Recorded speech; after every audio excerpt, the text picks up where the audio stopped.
The anime begins with our protagonist, who, for now, does not have a name. He appears frustrated, since the servers of the game he used to play have just been shut down. As someone who spent at least 10 years immersed in the world of games, he decides to act logically, like any gamer would, and chooses to search the internet for a truly difficult game. During the search, he comes across a strange page. Upon opening it and analyzing the options, he notices a mode called Inferno, described as so cruel that there would not even be time to cry. That catches his attention. Observing the huge difference in difficulty between the classes, he chooses the Summoner, which was considered even harder than the Demon King himself. However, for this class, it would be necessary to start as a simple deer and then undergo a test. He finds it strange, but ends up thinking that he should accept it. Curious, he agrees and clicks the option. Next, he is transported to another world, where he practically is reborn. His new parents give him the name Alan.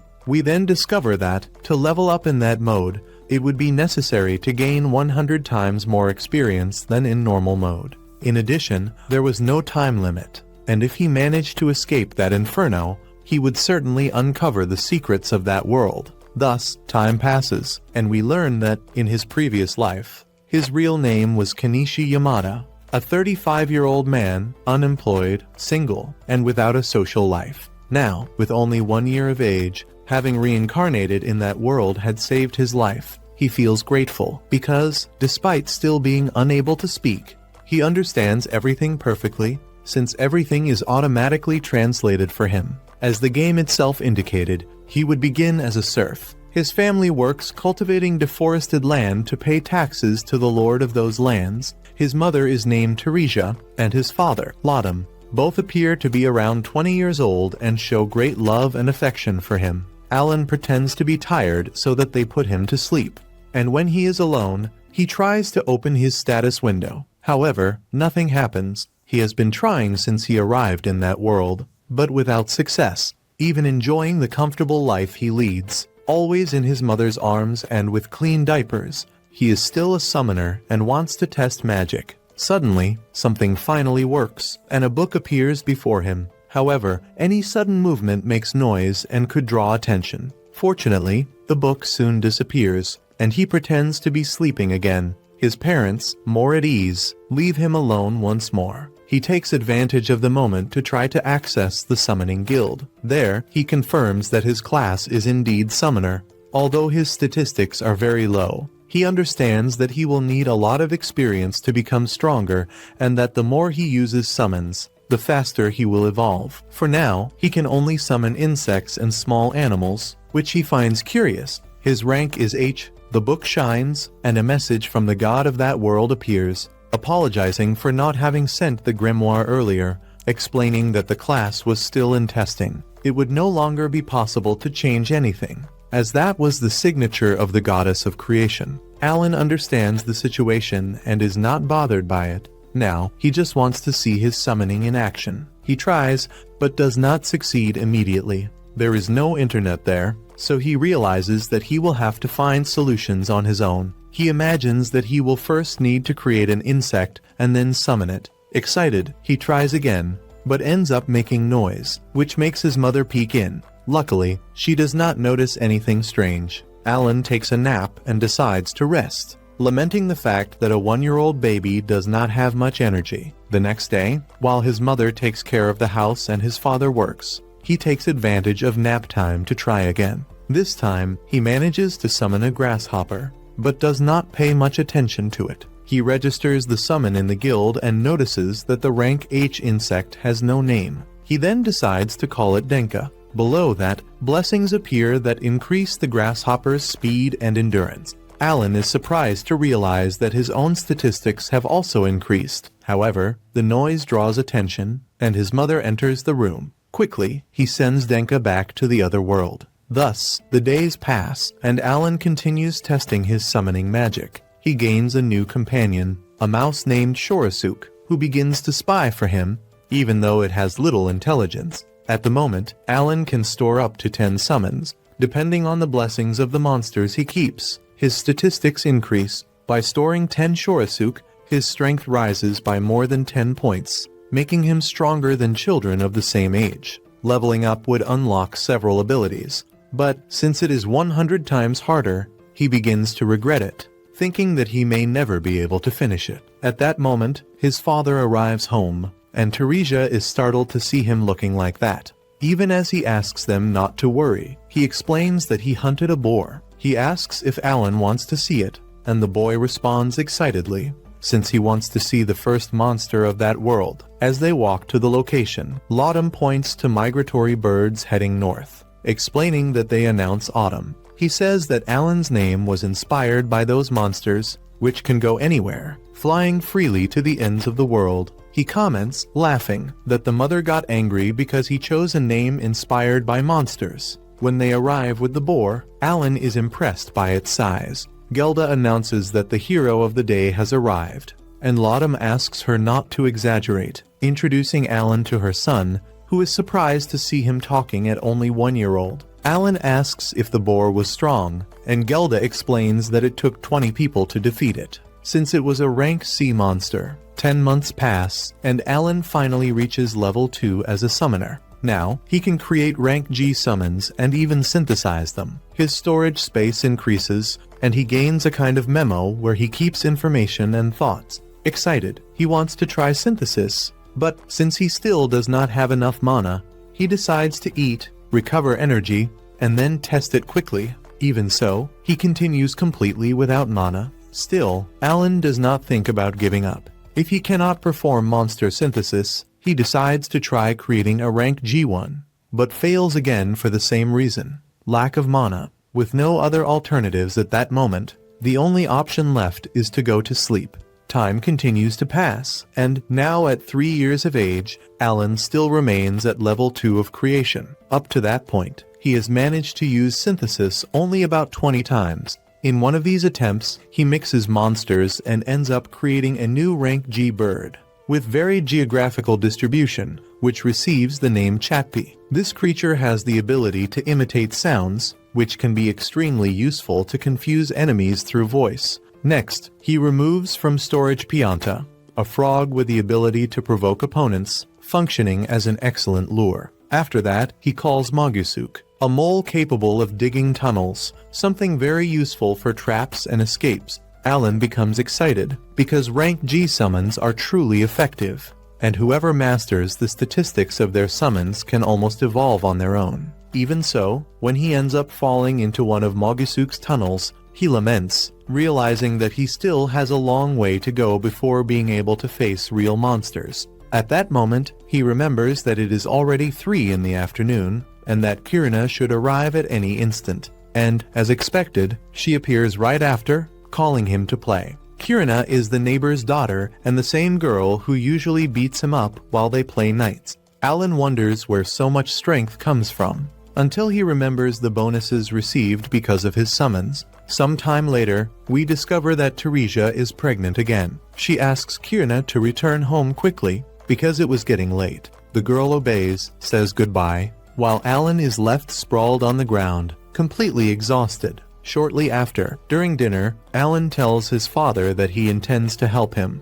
Since his mother's belly is getting bigger and bigger, his parents are surprised by that. Alan realizes that, even without using summons, his strength is already approaching that of an adult. Still, they reply that it is best for him to continue playing with Kirina, since he is still just a child, and that the day will come when he will need to help in the fields. Alan agrees, acknowledging that they are right. Since it is almost impossible to remove the serf status, he feels that he spoke prematurely and decides to keep playing for now. The parents then ask why he has been spending so much time throwing red cards against a tree. Alan answers that he had already explained before.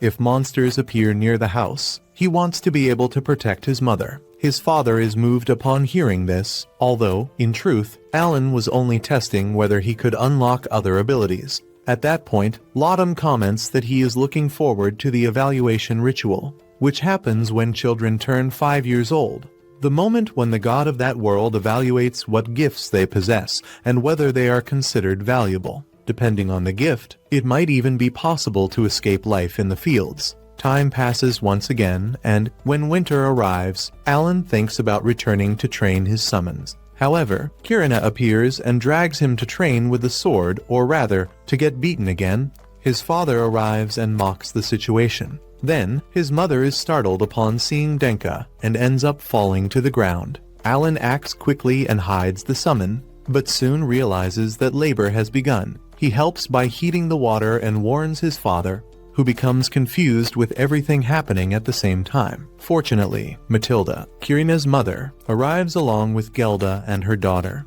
Matilda warns that the men need to leave and are expelled from the house. She takes control of the childbirth, and, at dawn, everyone wakes up to the baby's crying. Upon entering the room, Teresia tells Laudum that it is a boy. When they ask what name he wants to give the child, he chooses Masu. Teresia likes the name, but asks if he was also inspired by some monster. Laudum stands up angrily, but, to his surprise, Teresia simply laughs. Meanwhile, Alan wonders why he reincarnated in that world. He really wanted an extremely difficult game, something that demanded all his strength. His previous life was empty. No money, no diploma, no girlfriend. Nothing besides the desire to become stronger in a game, or at least that was the plan. His mother asks him to come closer, and upon touching his younger brother, Alan begins to cry. Teresia tells him not to worry, while Alan thinks that he still does not know how he will do it, but promises himself that he will free his parents from the serf status and take care of everything. As soon as Alan turns 5 years old, the moment of the evaluation ceremony arrives. On the way there, he asks his father how it works. Raiden explains that it is a special event in which everyone, from servants to nobles, must participate once they reach the age of 5. If they demonstrate any kind of talent, they can be freed from servitude. The only drawback is that there are many competitors. Since they settled in that land, people have been having children one after another, and now there are many children about to turn 5 years old, just like him. When Raiden finishes explaining, Krina, excited, asks if they will go together to the evaluation ceremony. Some time later, Krina shows her excitement upon arriving at the commoner's village and comments that if she is evaluated as a Chinese swordsman, she will become a knight. Alan looks at the people around him and realizes that some are very well dressed. He wonders if they are really commoners. Even so, it is surprising to see everyone participating in the ceremony at the same time. It is evident that some children are dressed better than others, something even a child can notice. As they walk, some people make comments about Alan's appearance, saying that he must be a servant because of his dark hair and eyes. Finally, 3 priests come out of the church before the ceremony begins and declare that me, the god of creation, blesses everyone equally with great opportunities. The country has already seen heroes whose lineage can be traced back to servitude. As examples, they mention Classy Santa, who was born a commoner, and Durf, the Lord of the Sword, who also had humble origins. Alan remembers that, in the game, classes such as Hero or Lord of the Sword could only be obtained by people from lower social classes. That seemed to be just a game setting, but it clearly applied to that world. This explains why everyone, from the top to the bottom, needs to go through the ceremony. Everyone enters the evaluation site and observes the statues of the gods worshipped in that world. Alan recognizes the central statue as me, the god of creation, the same entity who sent him the letter. When the ceremony begins, the priests announce that they will start with the village chief's son, Boji Palomas. They ask him to place his hand on the crystal ball and explain that any talent or attribute will be recorded on the metal plate behind him.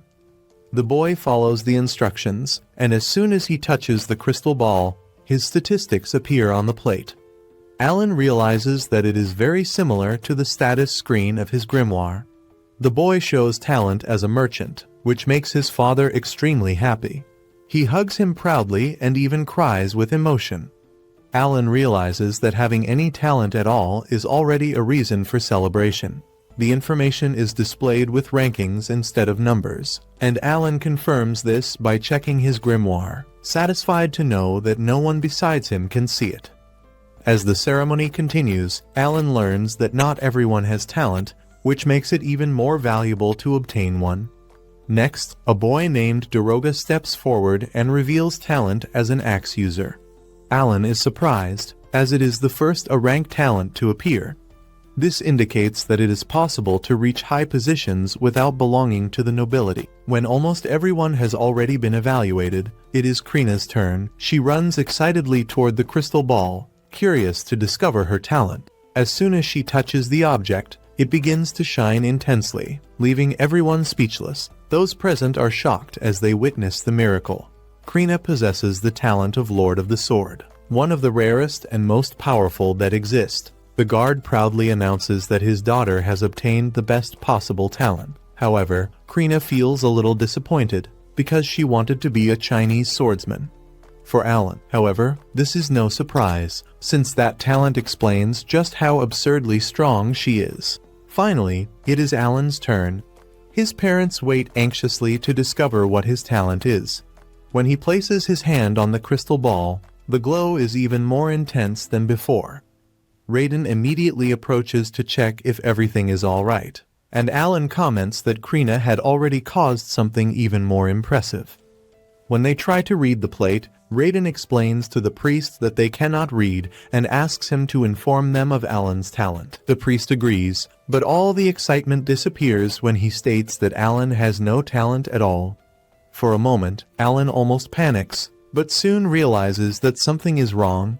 He carefully observes the metal plate and notices that, in the space where the talent should appear, there is only a writing error.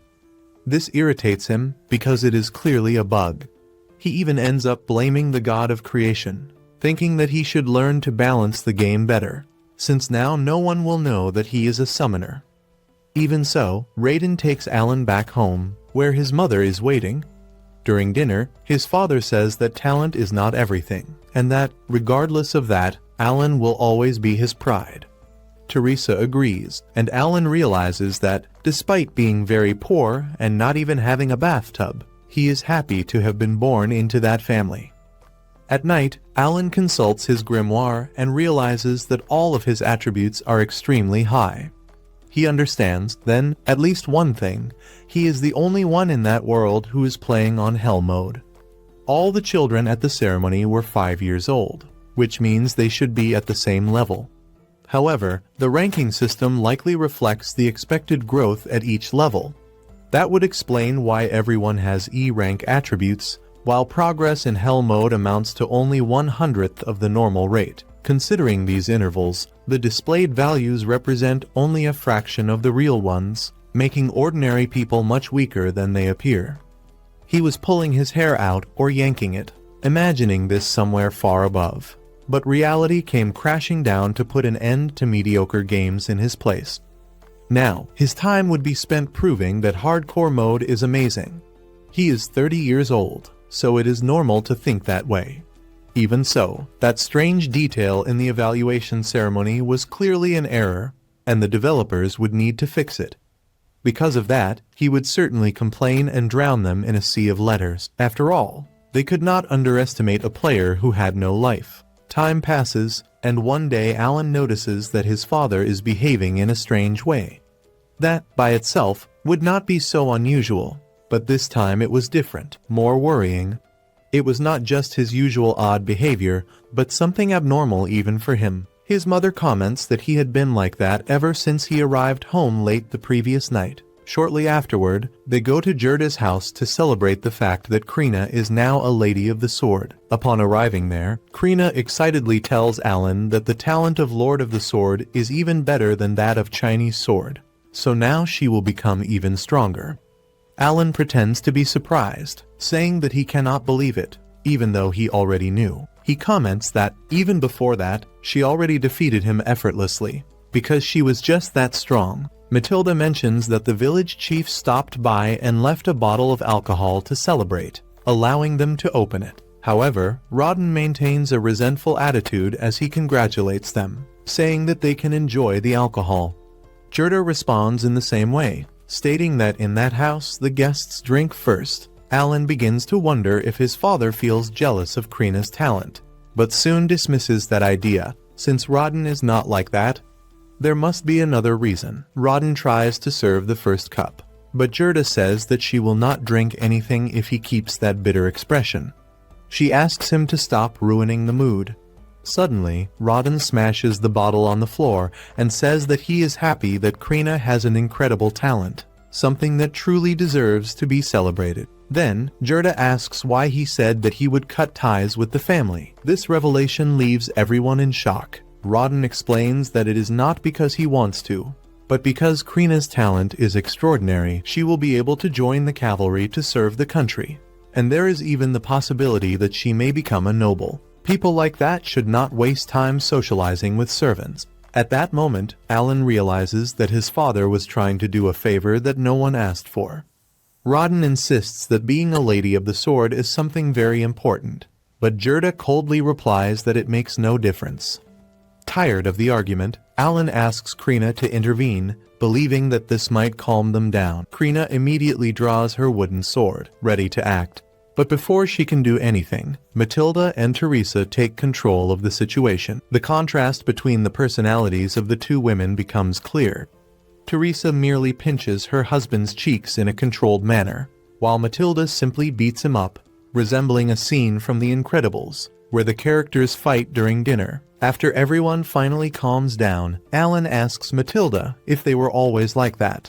She replies that parenthood made them a little calmer, because before that they would trade punches without thinking twice. Teresa smiles as she reminisces about the old days and says that, in fact, the four of them are childhood friends and grew up together in the same village. Matilda explains that, about 10 years ago, a rumor began to spread that a new village would be founded, and they decided to participate in the project together.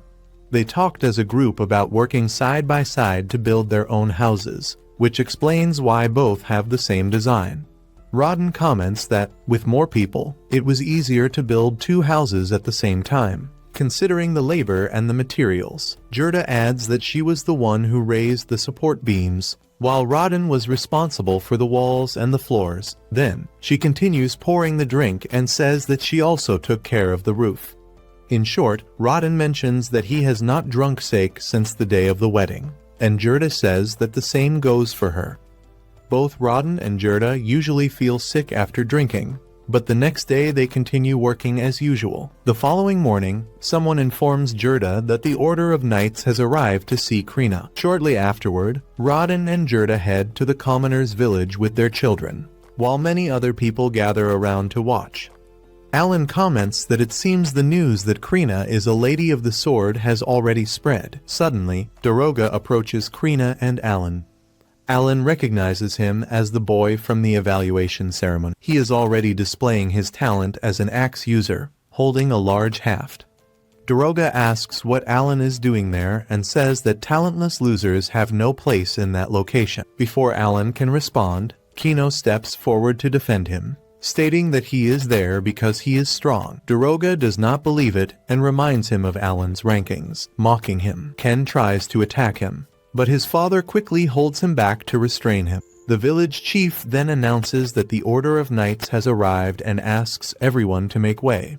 Everyone recognizes the captain, a master swordsman named Zenoff. Krina becomes extremely excited to finally see real knights. 3 years have passed since she and Alan used to play at being knights, and now she sees them for real. Krina enthusiastically introduces herself to the captain. Alan asks if she will now leave the village to become a knight. Gerda quickly explains to Zenoff that her daughter is only 5 years old and has never wielded a real sword, so she would have no chance at all. Zenoff does not see that as a problem, because in the end, she is still a lady of the sword. The only problem would be if everything were a lie to deceive the man named Grainel. Gerda nervously denies it, and then Zenoff turns to the vice captain, allowing no protest. The captain realizes that something is wrong, and Zenoff warns them that falsifying the results of the evaluation ceremony is punishable by death.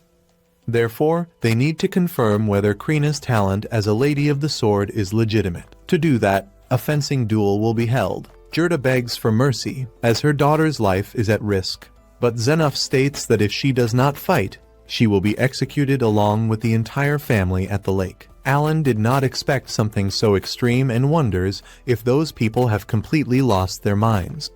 Everyone around them becomes tense and worried. However, the moment Krina sees a real sword for the first time, She immediately runs toward it and asks if she can use it. Krina accepts the challenge and faces Leberand, the vice captain of the knights, surprising everyone by wielding a massive sword with great precision. Even though she is only a child, she withstands the attacks of an experienced adult, causing despair in her parents and indignation in Alan as he watches the excessive force being used against her. After being thrown against the wall, Krina gets back up and releases an intense pressure, revealing a special ability that makes her superior to Leberand. With a final strike, she splits the vice captain's sword in half, proving that she could have killed him. The duel comes to an end, and Leberand acknowledges his defeat, praising Krina's strength.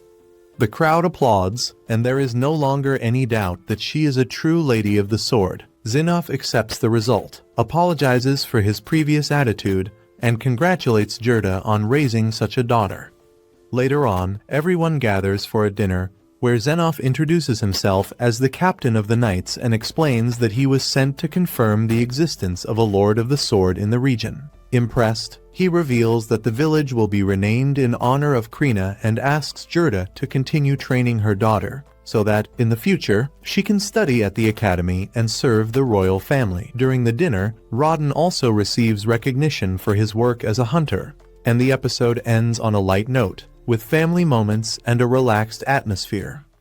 Sometime later, Alan celebrates the fact that, thanks to recent events, he has finally managed to improve his summoning skill. He immediately opens the grimoire and, upon checking the statistics, realizes that he now possesses the enhanced version of the skill, which means that his summons can become more powerful. In addition, F-rank creatures have been unlocked, something he already expected, although he still needs to work with them to obtain new ones, just as he did with Chappie. Alan becomes excited to discover what the next unlocked type will be and truly hopes that it will be something intimidating, such as a dragon. To make things even better, his card stock increased from 20 to 30, which means that he will be able to receive 1.5 times more additional enhancements. A full 2 years have passed since the last time his summoning skill leveled up, so he knows that he will still have to experience many things from now on. At night, Alan offers to wash the dishes, since Teresa is expecting another baby.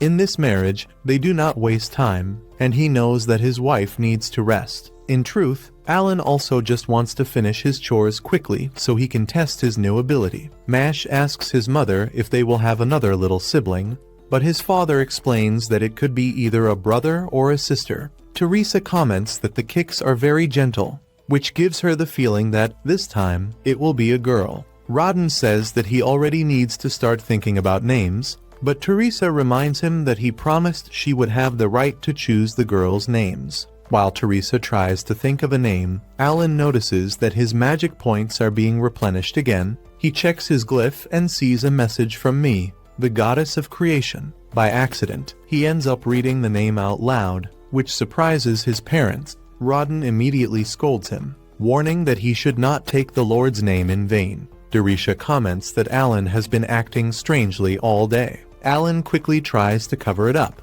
pretending ignorance, and blames the unfortunate timing and the developers for what happened. He then completely changes the subject and comments to his father that the scar on his arm is visible again. Rodden then explains that this happened because he overcame a test from the gods during the boar hunt that day. It is a special moment that occurs occasionally, usually when someone gets married, and it causes a sudden wave of energy that heals all wounds and removes fatigue. Alan pretends not to know anything, but looks excited, assuming that this is simply how it works. That is how the act of leveling up is described in that world. Rodden is a seasoned veteran in boar hunts, and even though Alan cannot see his statistics, he bets that his father must have a very high level. Despite his summoning skill having increased, Alan remains only at level 1 and has never defeated monsters beyond the weakest ones. In addition, servants cannot leave the village without permission, and the only exception is their own home.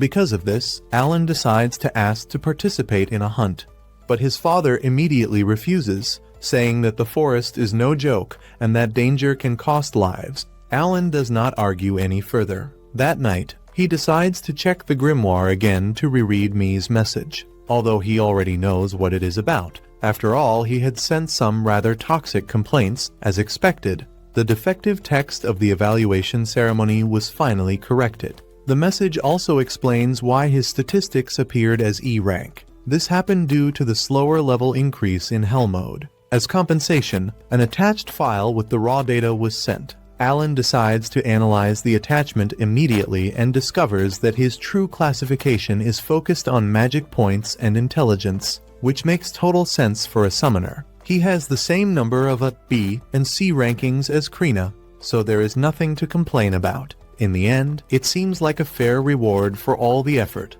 Without wasting any more time, Alan decides to test the enhancements. He starts by improving Denka, and the skill immediately increases the creature's own statistics, exactly as he suspected. The enhancements do not affect Alan's personal attributes, only those of the summoned creatures. To confirm this, Alan summons Denk. His appearance remains the same, although he is now clearly stronger. This shows that being a summoner is a great advantage. It is not just about summoning large and terrifying monsters, but about strategically enhancing the ones you already have. Alan is quite enthusiastic, but suddenly Teresa enters the room and panics when she sees Denka. Before Alan can stop her, his mother steps on the creature without hesitation. He begins to experiment with all possible fusion combinations, but realizes that he still has not unlocked a new type. The only remaining possibility is to fuse an F-class insect with an AB-ranked creature, also of F-class. When experimenting with fusions, he manages to create a new type of creature,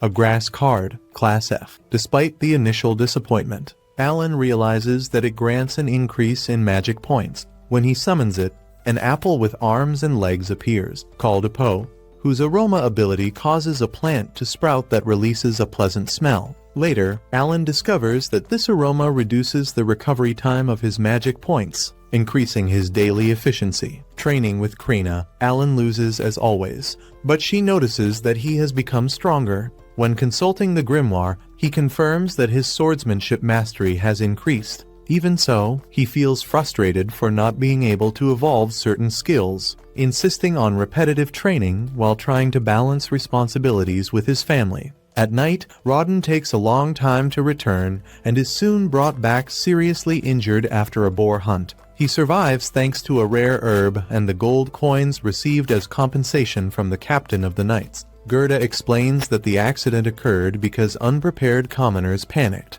forcing Rodden to save them. Despite the severity, Rodden recovers and shows greatness by forgiving the one responsible. Feeling useless, Alan decides to stop pretending weakness and act to protect his family, fully investing in physical strength. Inspired by his parents, he tries to secure food for the winter using his summoner abilities, but ends up attracting a dangerous Albajaran, a rank B monster. Even with his evolved ability, Alan is defeated along with his summons and realizes the great disadvantage of losing the bonuses when summoning them, fearing that this might be his end. Closing episode 3.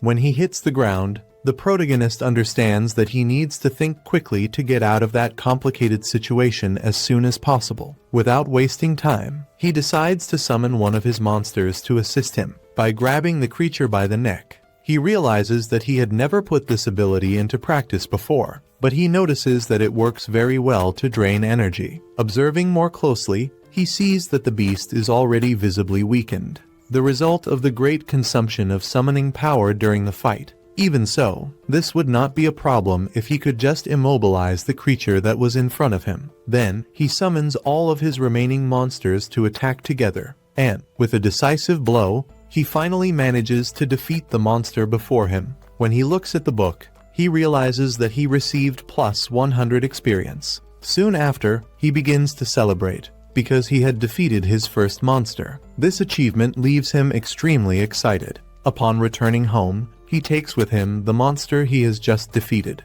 Everyone begins to wonder how he managed to defeat an Albanes. The boy's mother asks how he was able to defeat that creature. He replies that it is a long story and that everything happened suddenly. The people around him become curious, trying to understand whether that was true. The boy's friend becomes very happy when she realizes that he is getting stronger and stronger. One of the men notices a wound on his cheek and asks if he was injured anywhere else. The boy replies that the bleeding had already stopped, so there was no reason for concern at that moment. The man asks if he brought down the beast using stones and a sword. Alan answers that yes. The old man, however, is surprised when he notices several marks that resemble wolf attacks. Alan makes up an excuse, saying that he fought purely on instinct and that he does not even really know how he managed to do that. Next, the man asks Alan for help. Together, they carry the beast to a more secluded place. The man explains that this type of creature usually weighs around 60 kilograms.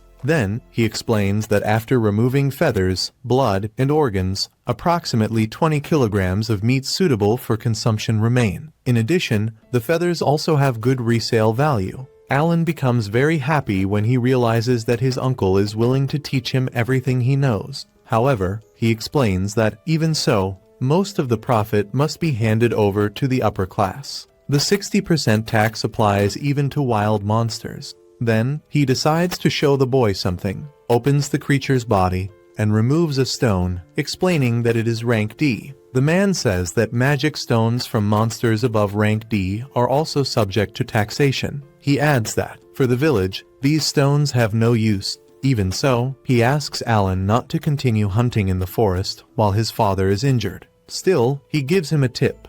It would be possible to negotiate that bird with a higher-ranking chief.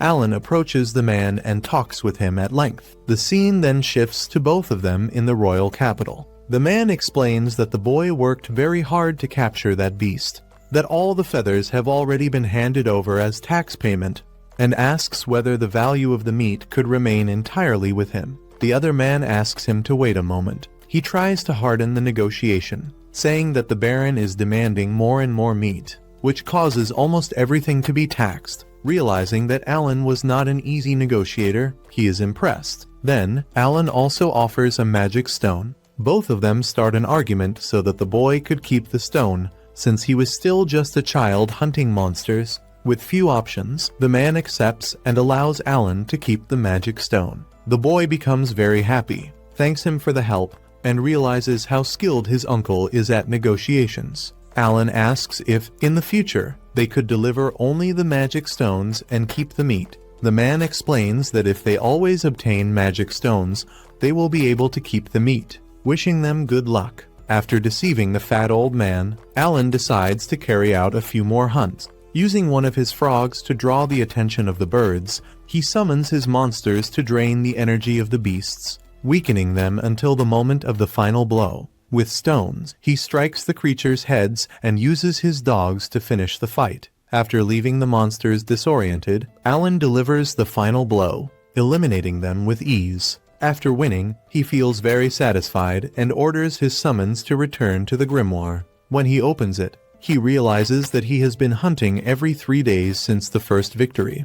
But that was the first time he had not lost any summons in combat. Upon reaching 1000 experience, he finally levels up to level 2. The boy now has good skills, but his attribute increases represent only 60% of the expected total. He realizes that he is still not using the full potential of his abilities.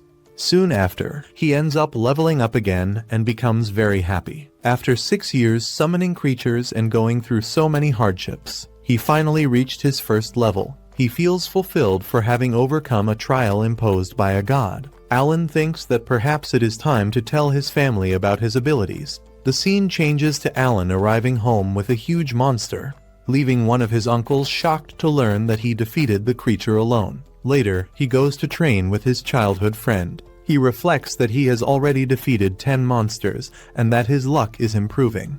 If he continues like this, there will be enough meat to get through the winter without worries. What is missing now is to trade part of the meat for firewood. Since there are many albatrosses in the region, he thinks about hunting more and, who knows, reaching level 3. He knows that this will be difficult before the end of the year. Distracted, he ends up being defeated by his friend during training. At nightfall, he decides to talk to his parents about his powers. Alan explains that he heard from an oracle when he was small that he was stronger and more intelligent than ordinary children. His mother asks if it was Elmia, and Alan confirms. However, he would also have to face challenges that an ordinary man would never face. The mother becomes worried about her son, His father, in turn, asks if he managed to overcome the trials of that day. Since the wound on his cheek had disappeared quickly, he explains that he himself had also gone through tests from the gods and knew that this would one day happen to his son. The mother asks about the evaluation from the previous year. Alan replies that he received a message from the goddess apologizing for the mistake. The father only asks that he show more respect. Alan apologizes and promises to be more careful. He explains that his attributes were evaluated as low because his tests have slow progression, and that his talent was considered non-existent because it was still too recent to be identified. The father asks if he has any talent. Alan replies that he still does not know, because he is very young and it has not manifested yet. The father becomes a little sad. In his thoughts, Alan apologizes for not being able to reveal his summoning talent. He fears that people would misinterpret it if they discovered that he can summon and control creatures. And, of course, he cannot tell anyone that he reincarnated from another world. The mother wraps him in a hug and says that she wishes he had told them all of this earlier. The boy's habit of throwing stones at trees every day and now facing giant monsters makes her ask if that was because of the Lord's trials. Alan apologizes for not speaking sooner. The father asks what he intends to do in the face of this. Alan explains that he wants to prove that he is worthy by passing the trials. In addition, he has always liked facing his problems head-on. The father understands what the boy means. Now he realizes that the goddess Elmia prepared this challenge especially for him. He knows that it is worth being accepted, and if he faces difficulties, he asks him to never hesitate to tell them everything. Alan thanks his parents for their support. The father asks that this story remain only among them, because he knows that telling this to other people could end up causing problems. Even so, he would like to tell Jerd, and the boy allows it. He knows that Jerd is always bragging that the girl is the sword lord and all that. Now he will be able to say that his son has a power comparable to hers. As time passes, winter finally arrives, and Alan begins to separate the meat to cut it. Suddenly, his uncle appears at the place, saying that he always knew that Alan was never an ordinary child. However, being blessed and tested by a god is another story altogether. He comments that this explains many things. The two head to the capital to sell part of the meat. The man asks if it is Alan's first time negotiating food, and he replies that it is, asking his uncle for help. The man decides to assist him. He explains that things work better when it is only among them, without commoners to get in the way. Alan asks what the real difference is between them and the commoners. The man replies that this is linked to their current social position. In addition, the 60% tax does not apply to nobles, because they pay in another way. He also explains that if a person has a child, nobles pay 1 to 3 coins, while commoners pay around 50 coins. Upon arriving at the shops, Alan learns to trade his meat for salt, sugar, vegetables, and other products. When he returns home, he is satisfied to realize that a bundle of dried meat was exchanged for enough firewood for 4 days. Now that he better understands how trading works, he can research more the next time he goes to the market. When he returns to the place, he asks the man how much it would cost if he paid with coins, and he replies that it would be 5 silver coins. In his mind, Alan knows that he cannot be a salt seller without having a salty attitude. When he enters a medicine shop, Alan asks if the man has any medicine that restores MP. The merchant replies that he does not deal with such expensive medicines. He explains that he only sells healing potions. Alan then asks if he has the Mueller's flour. The man replies that he does not, and that even if he did, he would not sell it. Alan asks if it was the same flour that Gerda bought. The man confirms, saying that she always enters the shop wanting the most expensive medicines. In addition, he comments that she is very clever. By always asking for the cheapest items, she ended up offering 3 gold coins and even asked to pay later. He says that she is more persistent than a child in a candy shop. The boy decides to give something to the man. He asks if he wants to trade it for anything. Alan replies that no, he is giving it as a thank you, because by selling that herb, he ended up saving his father's life. When he leaves the place, Alan meets a boy who asks what he is doing looking at his father's shop products. Alan replies that it is nothing and turns his back, but ends up being attacked. He draws his sword, and the boy runs away. but soon returns with a sword. Alan easily dodges and realizes that he is nothing special, being much weaker than his friend. A few days later, the father arrives home later and explains that the chief wants to talk to them. The man says that the chief wants to increase the number of boars delivered to the Baron to something between 10 and 15. For that, they want common people to help as well this year. The mother thinks it is unfair since her husband is injured. He explains that the orders came directly from the Baron. If they do not comply, they will hire more servants from other regions. Alan understands that if this happens, they will lose even more land. In addition, servants who do not know how to hunt may end up having their land taken away. This could completely change the nature of the village of Krina. To make matters worse, next year they want them to hunt 20 boars. The only way to achieve this is by increasing the hunting days to once every 2 days. Alan explains that if they increase the number of people working even more, they will continue getting injured, and over the years, this will become impossible. The final result would be recruiting new members, and the father knows that this is true. He asks if Alan thinks it is better to let the commoners help as well, and Alan replies that yes. The boy's uncle says that they are nothing but dead weight. Alan explains that he needs to find a way to make everyone useful. In addition, he has the wisdom that was granted to him. On the next day, everyone stands before a base, and thus the episode ends.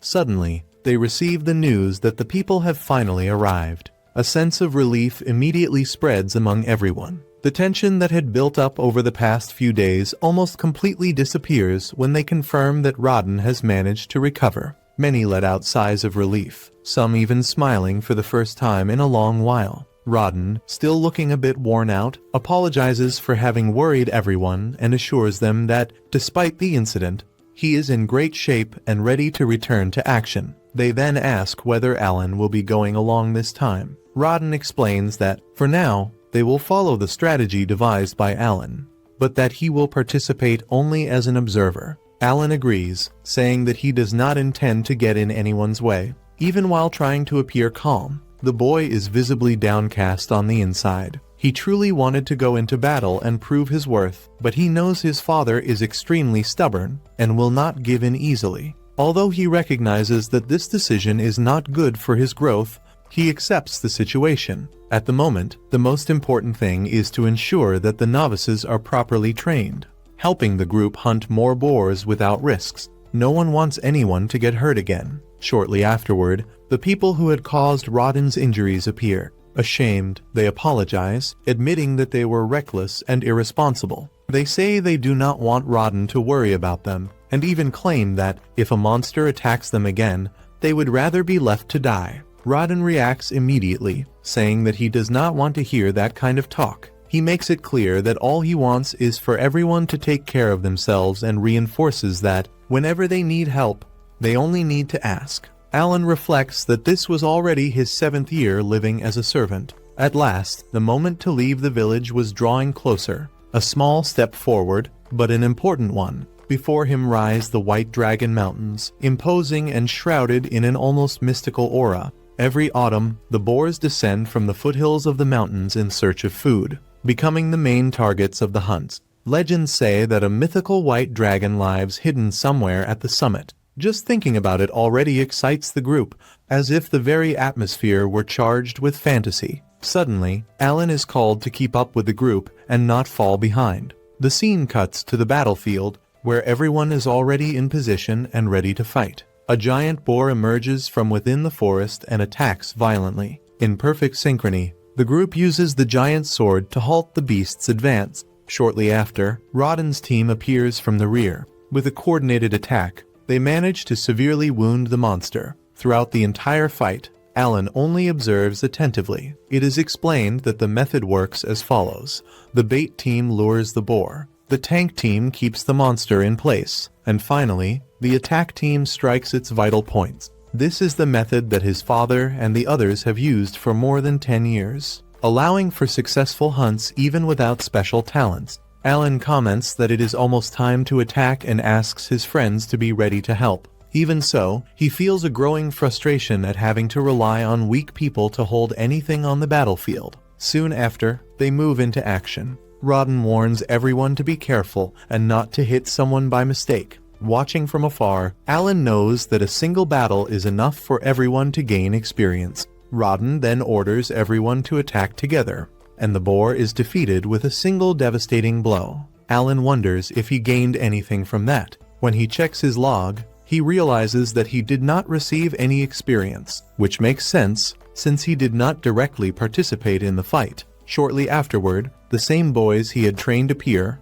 thanking him and saying that his advice made all the difference. Even so, in Alan's mind remains the frustration of having been only an observer, leaving a bitter taste of defeat. The next day, the group asks whether Alan will go hunting again. He answers yes, but adds that he would like them to ask his father for permission to use a spear. Everyone immediately refuses, saying that Rodden would beat them up if they dared make such a request. Without wasting time, Alan calls a friend to help him process the monsters that were already dead, properly cutting the parts and separating them. In exchange, he offers 2 packages as payment, and the man accepts without hesitation. Alan explains that those monsters are not part of the official reserves and that proper cutting is essential to sell the meat. He knows he needs to gather 50 gold coins to free his family from servitude. Taking everything to a city butcher would be far too expensive, so outsourcing the work right there is the best option, saving both time and money.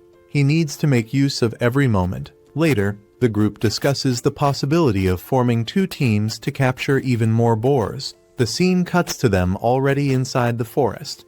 One of them draws the monster's attention and runs to warn the others. Everyone gathers quickly and defeats the boar with a single blow. When he looks at his book again, Alan realizes that this time he gained experience. Before the fight, it is explained that his creatures can be summoned in any location he can visually mark within a radius of 50 meters. If the boar attacks one of these creatures, that already counts him as a participant in the battle. Anything goes when it comes to this. That is the mindset of a true hardcore gamer. The story advances 3 months. Alan explains that this world celebrates the beginning of the new year, and because of that, he was invited, for the first time, to the residence of the village chief, perhaps as a reward for having defeated 15 boars. Everyone celebrates the achievement, and he knows that, by keeping this pace, reaching 20 boars that year will be easy, all thanks to his plan to train the novices. During the celebration, someone notices a bottle behind Alan and believes it to be something special. He explains that it is a liquor he received from the chief. Everyone is impressed by something so expensive. Alan knows, however, that he deceived everyone with that lie.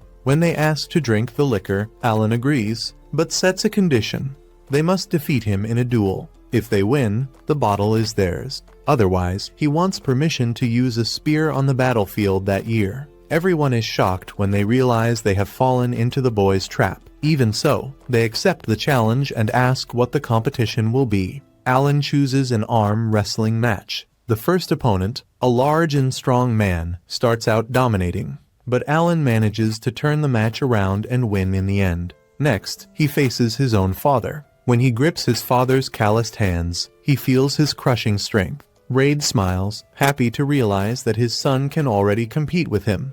But even so, he still wins with ease. Alan accepts the defeat, aware that the other man's power is between 150 and 200, rank D, while his father's ranges between 250 and 300, rank C. After drinking more than they should, Gerda ends up getting hit by his wife and is left hanging upside down, drawing laughter from everyone. Alan watches the scene and is impressed, realizing that she must also be rank C. The scene shifts to 6 months later. Alan clearly feels that his level has finally increased and receives a flood of new information. It is too much to process all at once, so he decides to calmly check his statistics page. In addition, he unlocks rank E summoning creatures. He will need to fuse them again to discover the final result. But now he has enough MP to experiment without restrictions. His card inventory has also increased, now able to hold 10 units. The bonuses granted by summoned creatures grow according to their level, so he imagines that he could receive a considerable boost if he manages to fill the inventory with 40 rank E cards. Thinking about that, he believes that he might now be able to defeat his own father in an arm wrestling match. Soon after, he realizes that he has acquired a new ability related to storage. Upon closer inspection, he notices that there is no level indicator next to the skill, which makes him wonder if it could be a fixed ability. While investigating, he notices the existence of an empty space, as if it were a hole. When he puts his hand in, he feels that it is extremely deep. Curious, he throws a stone and realizes that it does not hit the bottom. By concentrating more, he is able to mentally visualize the objects he stored in that space. After throwing several stones inside, he decides to test the limits of the ability and discovers that he can store anything that fits inside the book. He remembers that, in many games, item carrying capacity is an essential factor for player progression. Because of that, he begins to wonder if he received a divine storage ability at precisely that moment. Whether it is a key, a boat, or even a magic carpet, items tend to appear when they are truly needed. He feels that there is a greater reason behind this, something that will eventually require this ability. Next, he decides to test the rank E summons, but realizes that nothing happens. He wonders if perhaps he does not have enough MP, even though he has just recovered his energy. Shortly after, a message appears informing him that he does not have enough magic stones to create a rank E insect. Determined, he goes to his room and grabs all the money pouches he had stored. When he tries to use a stone, he receives another message and realizes that it still did not work.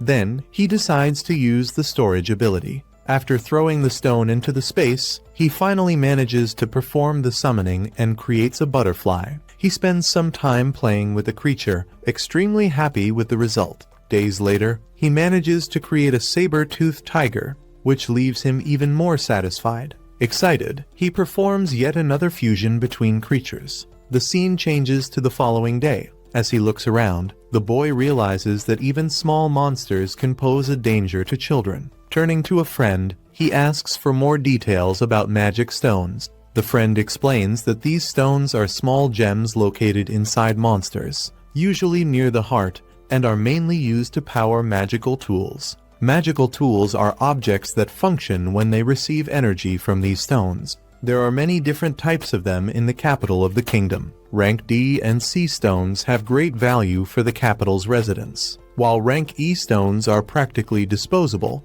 often found scattered across the ground. Upon hearing this, the boy begins to look around and finds several of these stones. Alan decides that he will search for more in the surroundings of the village. After some time, he manages to gather many magic stones with the help of the villagers. Soon after, he imagines a situation in which several boars attack him, but together with his creatures he manages to defeat the beasts. However, he soon realizes that this is nothing more than a dream. When he wakes up, he concludes that each type of summon was created to fulfill a specific function in combat, such as attack, defense, weakening, healing, and detection. Thanks to this, he can single-handedly fulfill the role of an entire group of adventurers, which defines a truly efficient summoner. He also understands why he received the storage ability at that moment. Without it, it would be impossible to carry hundreds of magic stones with him. Now he believes he understands the intentions of the creators of this system. With an unparalleled army of creatures at his side,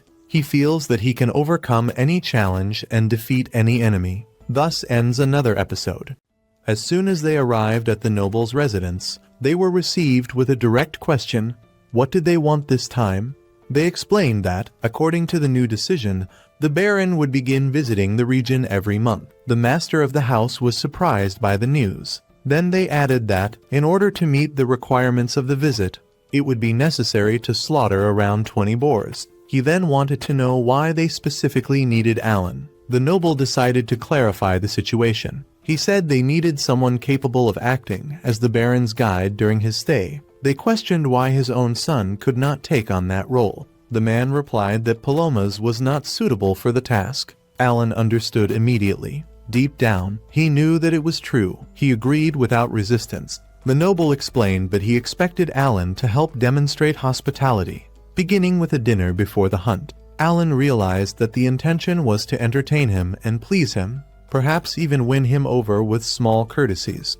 Even so, he made it clear that he would not be easy to manipulate. The noble had heard comments that Alan's ideas had contributed to the success of the hunts the previous year. He was confident that the boy would be able to handle that responsibility. In Alan's thoughts, however, he cared little about the Baron. The reality was that, as a serf, he did not have many options to leave the village. If he continued merely hunting boars and albatrosses, it would take at least 10 years to reach the status of commoner. The boy's father explained that, if he refused, there would be no problem. Alan remembered something important. The Baron had the authority to grant the title of commoner. That could be his chance to rise in the social hierarchy. After reflecting, he decided to accept the role of guide. On the day of the Baron's arrival, the city was restless. Nobles made a point of flattering him. His daughter, Sissel, was also present. The Baron thanked Deboki for the work carried out over more than 15 years to establish Krina village. Ever since the land reclamation decree, he said that, throughout the entire Grinvel fief, there was no greater example of success. He apologized for the confusion involving the boar meat. He knew that the extra request was troublesome, but he could not refuse a direct order from the king. The host was shocked to learn that the request came from His Majesty himself. Irritated, he blamed Viscount Carmel for having mentioned the hunts before the king. The butler advised him to calm down and taste the meal. Upon trying the dish, he was surprised by the flavor and asked what kind of meat it was. Not knowing how to respond, the host remained silent until Alan asked for permission to speak. He explained that it was a dish from Albahiron, prepared with meat slaughtered the previous day. They had used breast, thigh, and liver, seasoned with fresh herbs. The Baron asked whether the boy was the host's son. He replied that he was not, that Alan was a separate case. Someone at the table recalled that he was Rodden's son, the hunter. Alan thanked them for recognizing his face and informed them that he would be the guide on that occasion. The Baron was impressed by his manners and asked whether his father had been a knight. The host explained that he came from a family of serfs. Sissel showed irritation and questioned why they had allowed a serf to be present in the house. Her father immediately reprimanded her, asking her not to treat anyone that way. Even so, she continued to stare at Alan with displeasure. The Baron called the boy and asked whether he was prepared to present the details of the following day's hunt. Alan promptly agreed. The man explained that, if they did not reach the mark of 20 boars, his knights would take the front line. Alan realized that he did not fully trust the serfs. Cecil, on the other hand, became excited at the idea of seeing knights slaughtering boars. Alan apologized, but stated that 20 boars were a small number for them. Everyone was surprised to hear that coming from a child. He assured them that they would meet the target and that their performance would speak for itself. Before departing, the Baron asked Zinnov to take care of his son and keep everyone safe. Zinnov accepted without hesitation. At the camp, Alan indicated the hunting location and suggested that they climb the tower to observe the area. Cecil was impressed by the view. He explained that that was the forest where they faced the boars. Soon after, they were informed that the hunters had arrived. Alan commented that the armor being used had been produced from scraps of hide, bones, and tusks from previous hunts, and asked that they convey thanks for the authorization. On behalf of his father, Rodden, he explained that the strategy consisted of attracting the boars into the hunting zone. Speed was essential, which was why they used light equipment. He asked for patience, as it might take some time before the animals appeared. The Baron was impressed and remarked that he would send a tutor the following spring to help Alan study for the academy entrance examination. The boy understood, but he knew that, in the reality of Krina, studying was something distant. Suddenly, a man appeared running, chased by a boar. He and his group raised their shields to protect themselves. Then they used spears to wound the creature, and Rodden appeared to deliver the final blow. Everyone was impressed by the group's coordination. Even without great individual strength, they worked together and considered themselves worthy of being called warriors. Soon after, 2 boars appeared. Some suggested calling the guards, but Alan asked them to wait. He explained that the hunters were trained for that type of situation. In his thoughts, he believed that every creature lured in should be killed.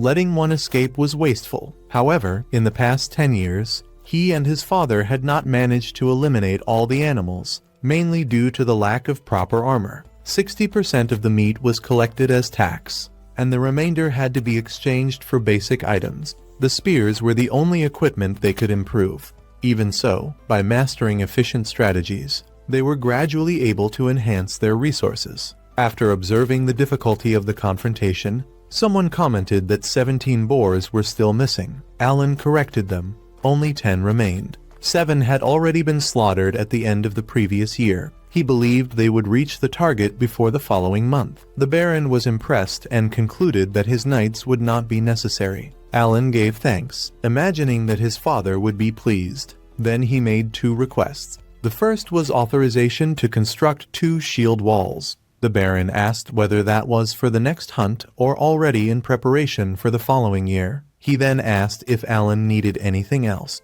As his second request, the boy asked for permission to acquire goods that were not available in the village, especially alcoholic beverages. He explained that he wished to trade them and allow their distribution among the servants. The man questioned the reason. Alan clarified that, with the increase in the number of boars being slaughtered, there was a real concern that the abundance of meat might reduce the value of the village's products.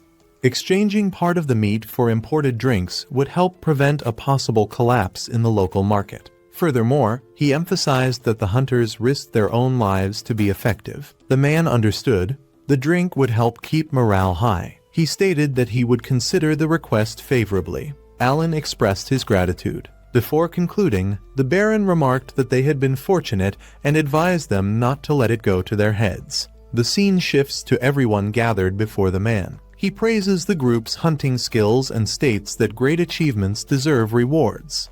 Otherwise, he would not be a good Baron. Then he announces that he will grant them the social position of commoner. In Alan's mind, excitement rises immediately. Now he will be able to hunt beyond the boundaries of the estate. He had dreamed of that moment countless times over the past years. His first destination would be the White Dragon Mountains, where he intended to hunt dragons. The Baron adds that all participants in the hunts over more than 10 years will also receive the same status. He asks them to identify those who have already worked for a decade. Afterward, he decides to return to the residence so that he may head back to the city and rest. He further explains that His Majesty wishes to promote the village of Krina as an example to the rest of the kingdom. For that reason, he asked how the boar hunts had begun. The Baron observes that it is a delicate matter and asks whether Rodden can recount what happened. It all began in the spring, 13 years earlier. Around 100 serfs from neighboring villages moved to the region to assist in developing the lands under the reclamation decree.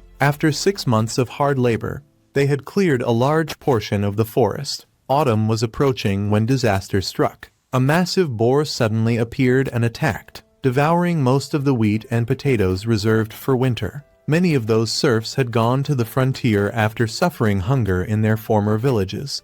Returning was not an option. It was then that Rodden took the initiative. He proposed that they hunt the boars to obtain meat. At that time, they did not possess the weapons, armor, or knowledge they have now. Even so, all the men united, using pickaxes and hoes as improvised weapons, and managed to bring down a single boar. The Baron is impressed by the account and states that they should be proud, for they united to accomplish an extremely difficult task. However, he reminds them that they lost a friend in the process. After defeating the boar, they overcame a trial of the gods and their wounds were healed. Yet their companion was not as fortunate. He has told Rodden many times that he should not blame himself, but he does not listen. At that moment, Alan finally understands why his father protected those commoners. He had already lost friends in that way. The Baron does not wish for such a painful memory to be revived.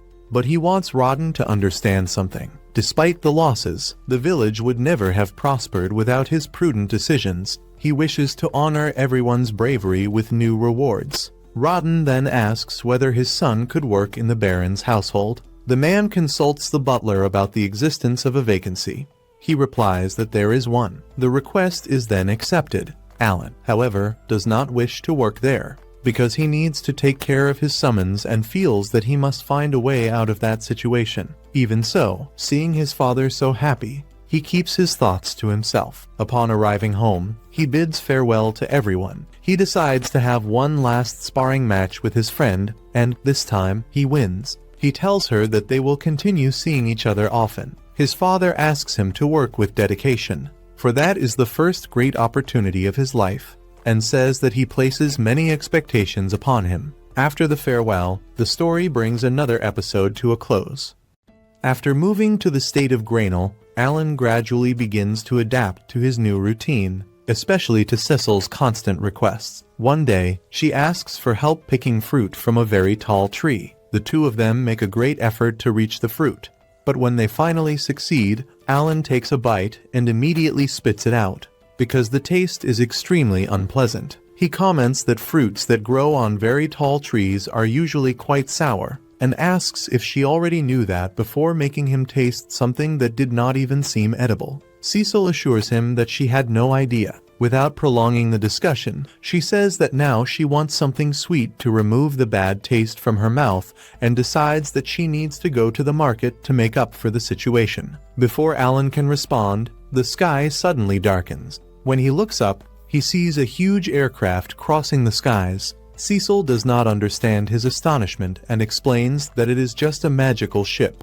something relatively common there. Even so, for Alan, it is the first time he has seen something so impressive. He had already seen tools powered by magic stones, such as clocks and lamps, mentioned by Paloma, but nothing compared to that flying vessel. The following morning, Alan wakes up excited, commenting to himself that that place seems like a completely different world from the uncomfortable internet cafes where he used to sleep. The first thing he does is breathe in the aroma of a po, which helps him recover his magic points more quickly, reducing the recovery time from 6 to 5 hours. After that, he goes to breakfast and meets the head butler, Rickwell. Rickwell asks if he is getting along well with Cecil. Alan responds without much enthusiasm, remembering the difficulties she usually imposes. A certain compassion can be heard in Rickwell's voice when he comments that she would not demand so much if Alan were only a simple errand boy. Curious, Alan asks what exactly the difference is between an errand runner and an official servant, since no one had explained that clearly. Rickwell clarifies that among the servants of higher position are the butler, the keeper of the keys, the valet, the lady's companion, and the head chef. In lower positions are the coachman, the assistant cook, the gardener, the household employees, and the maids. All of these are considered part of the family. Errand boys, on the other hand, are merely temporary helpers who are not officially part of the household. Alan is surprised to learn that the servants are treated as members of the family. He finally understands why his father became so emotional when he was accepted there. Rickwell reminds him that the master of the house was very generous in integrating him, so he should value that opportunity. After breakfast, Alan helps serve the meal to the Grainel family. He notices that, despite the social differences, the nobility's food is not much more sophisticated than that of the employees. In silence, he observes while everyone eats. Grainel's wife comments that he learned the duties of a servant quickly. Alan politely thanks her, saying that he owes it to the patient teachings of his superiors. Verosa praises his posture and tells her husband that she likes the boy's manners. Grainel agrees, stating that even without talent, his manners are impressive. Alan is surprised to realize that Grainel already knew about his lack of talent, understanding that the man investigated his past. When Cecil discovers that he does not possess any special talent, she takes the opportunity to proudly say that she is a 2-star sorceress. Alan is genuinely impressed, since that is a high classification. She continues bragging, mentioning that her brother Mihai is a skilled swordsman. The grandmother soon scolds her, saying that it is not proper to boast about one's own gifts. Meanwhile, Thomas, the other brother, begins to cry, asking why he is the only one who does not possess any talent at all. The father tries to encourage him, explaining that he will be able to study at the nobles' school in the capital. Thomas replies that he would like to attend the city academy, as Mihai did.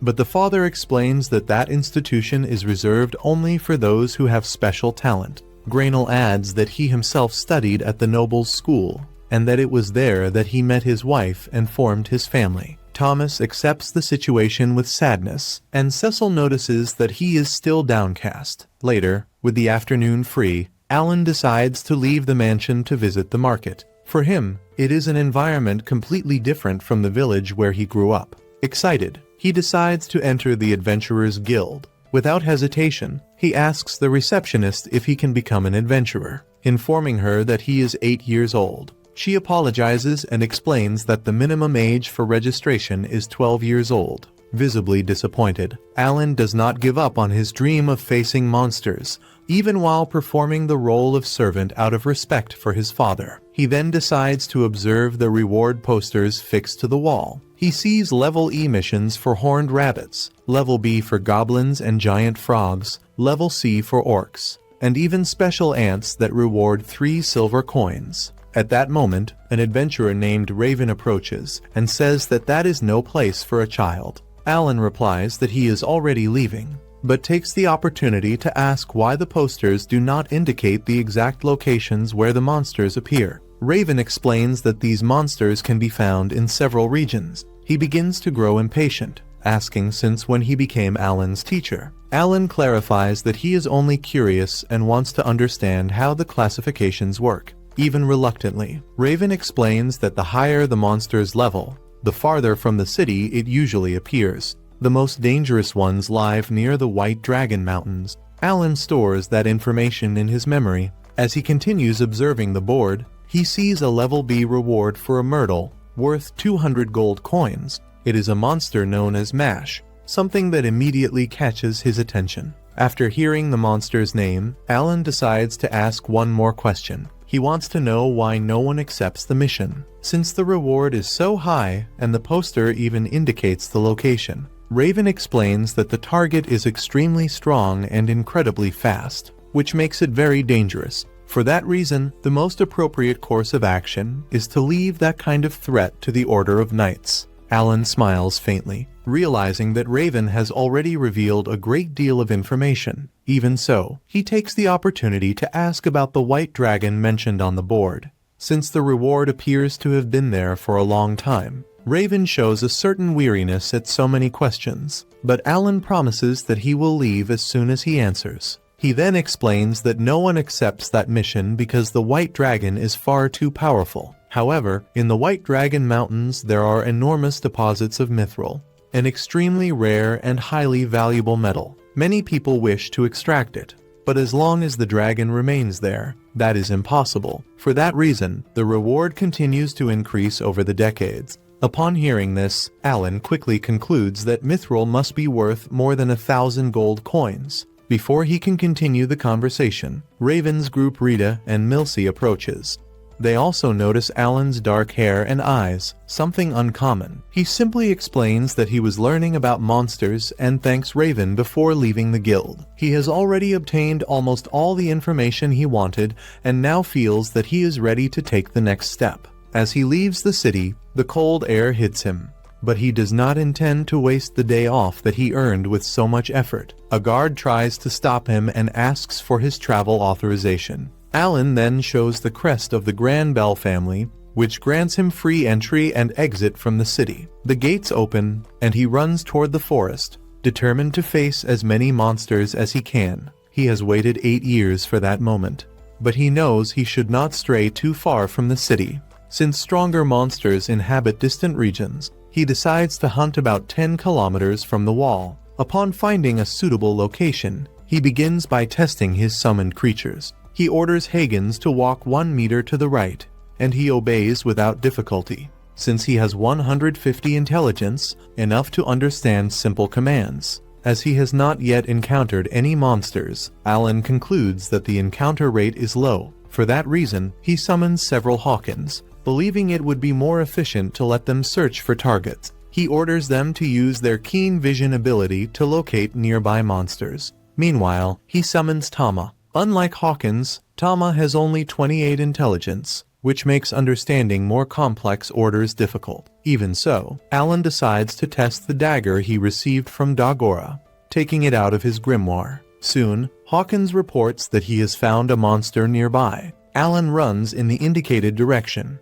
but begins to realize that he should have given more specific instructions, such as limiting the search area. Shortly after, he spots a group of goblins. He hides behind a tree, but is quickly detected. Without wasting time, he summons Tama 5 times and then 5 more times, completely surrounding the goblins. Since he can summon creatures at any point within a 50-meter radius that is within his field of vision, the strategy works well. He orders Tama to attack with his claws, and this time the tiger understands immediately. Despite the strong start, the goblins react. So Alan decides to change tactics and summons Papillon, who possesses the ability to induce sleep. The technique works, leaving several goblins asleep. He tries to attack them with stones, but realizes that the damage is not sufficient. So he lets Tama finish off the enemies. After defeating 5 goblins, Alan receives 1,000 experience points, which he considers excellent. He understands that efficiency is essential.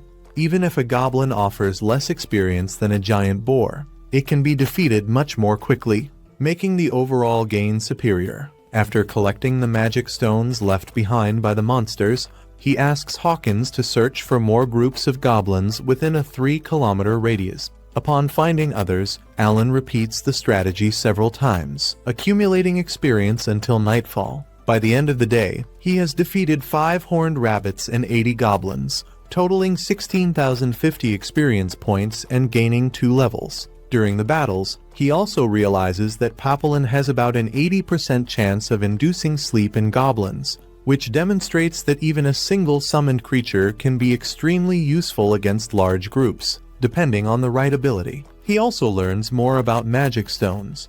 Rank D stones cannot be used to create rank E creatures, and the reverse does not work either. This means that there may be situations in which lower level creatures are necessary. Determined to continue hunting, his routine begins to attract attention. The Baron summons him, praises his performance, and questions what he does on his days off, since he leaves at dawn and returns late. Pressured, Alan admits that he hunts magical creatures outside the city, justifying himself by saying he is Rodden's son and has it in his blood. The argument convinces the Baron. The tension rises when the Baron mentions the horned rabbit Alan has supposedly been raising, revealing that he has been under observation. The Master believes the boy is trying to domesticate beasts to sell meat illegally and advises him to stop. Alan clarifies that he only discards the carcasses. A profitable agreement then emerges.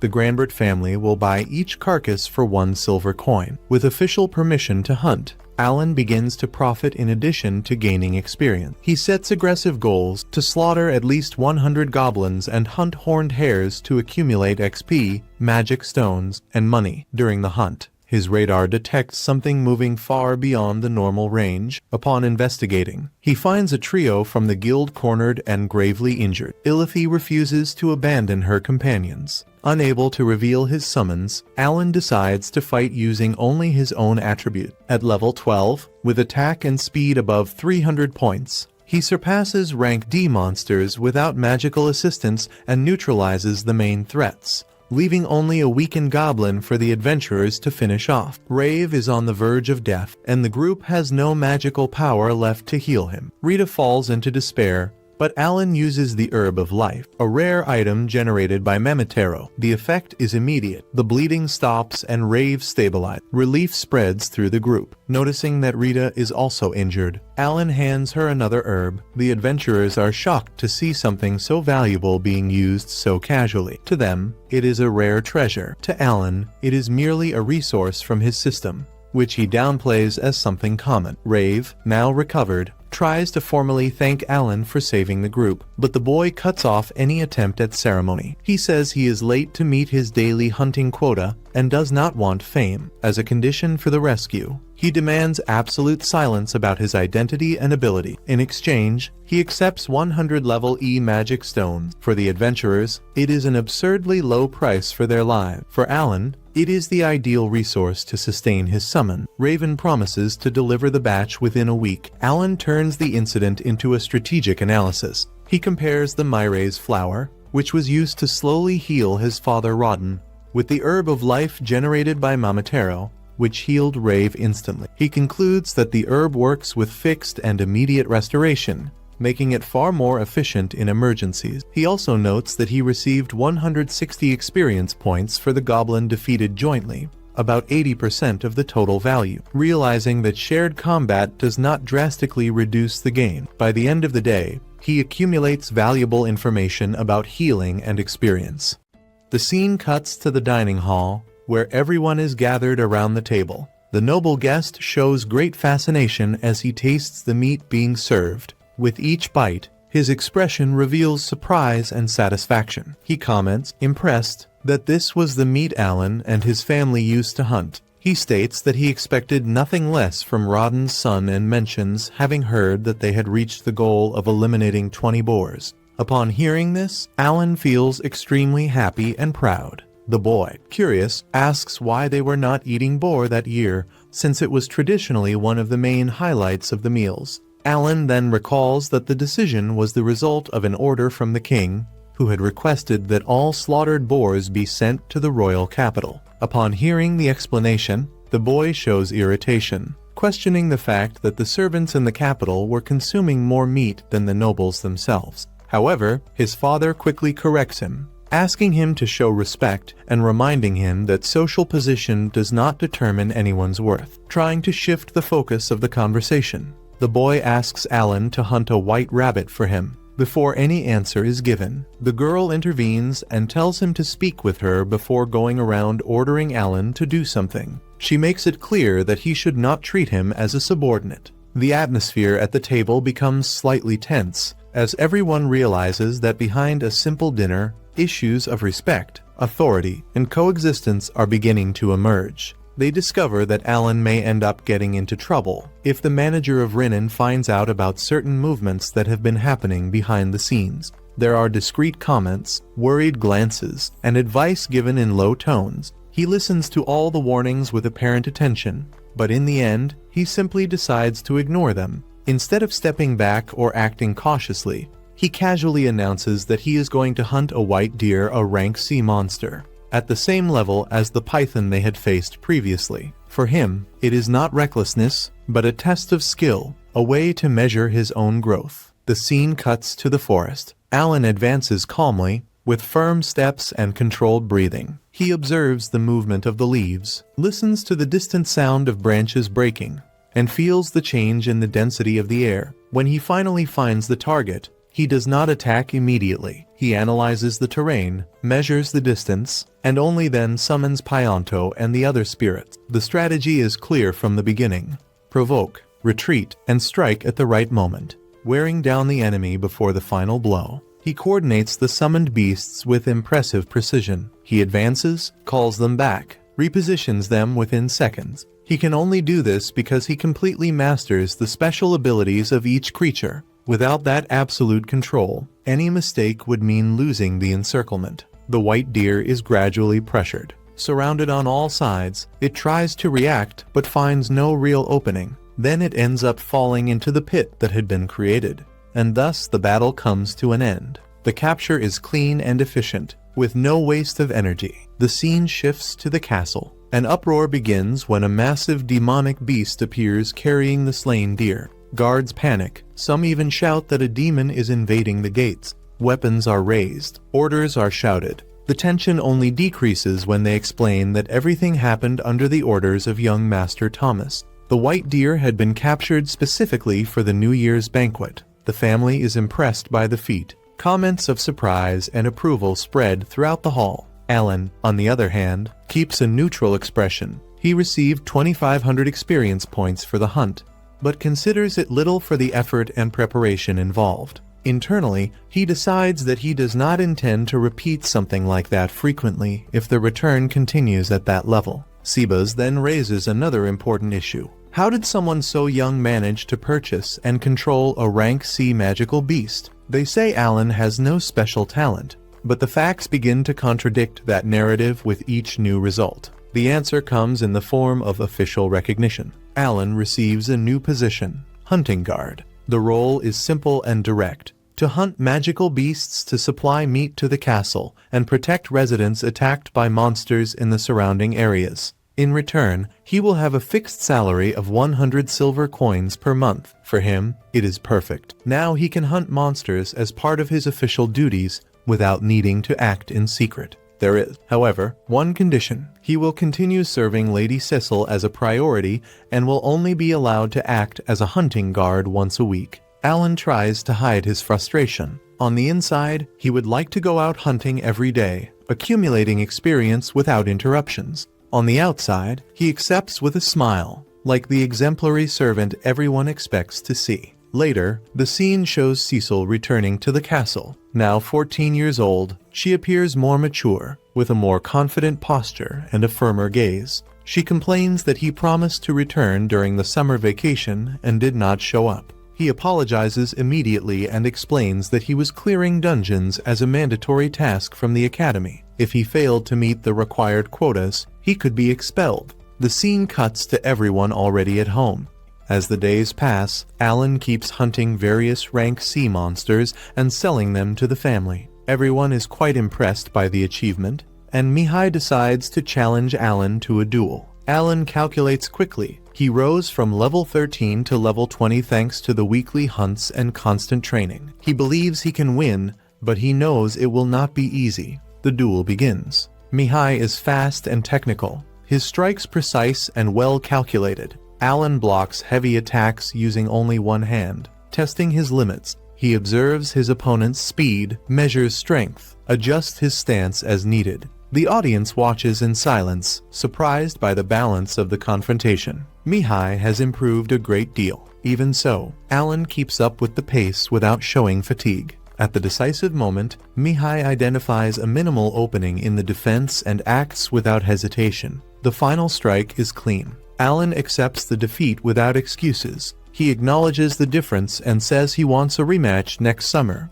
Mihai agrees, but makes a simple request in return: that Alan take good care of Cecil while they are in the academic city. The agreement is sealed with mutual respect. Days later, Mihai returns to the academic city, the same destination Kirina, Dogora, and Cecil will follow one day. The scene shifts to a meeting between noble families. Lord Carnal visits the Granbell family in a formal gathering surrounded by etiquette and rigid protocols. At first glance, the conversation revolves around boar meat, recent harvests, and typical formalities between neighboring territories. Restrained smiles, measured compliments. But the real subject is another, mithril. There is a deposit in the White Dragon Mountains, located exactly on the border between the two territories. The ore is far too valuable to be ignored. The problem is that a white dragon has settled precisely on the side controlled by the Granbell family, preventing any attempt at safe mining. No worker dares approach while the creature remains there. 100 years ago, the situation was the opposite. At that time, the dragon occupied carnal territory, blocking their extraction. An old cycle that now repeats itself, as if the mountain itself were testing the patience of both houses. And this time, the decision they make may alter the balance between them for a long time. The visit also brings another delicate issue besides mithril: the talent ceremony. One of the sons did not awaken magical talent, and among nobles, that is far from a minor detail. Having talent can mean immediate prestige, political influence, and military power in the future. It can also generate internal disputes, silent comparisons, and dangerous expectations within the family itself. The tension lingers in the air during the formal conversation. Even though no one mentions the matter directly, smiles remain present, but they are restrained.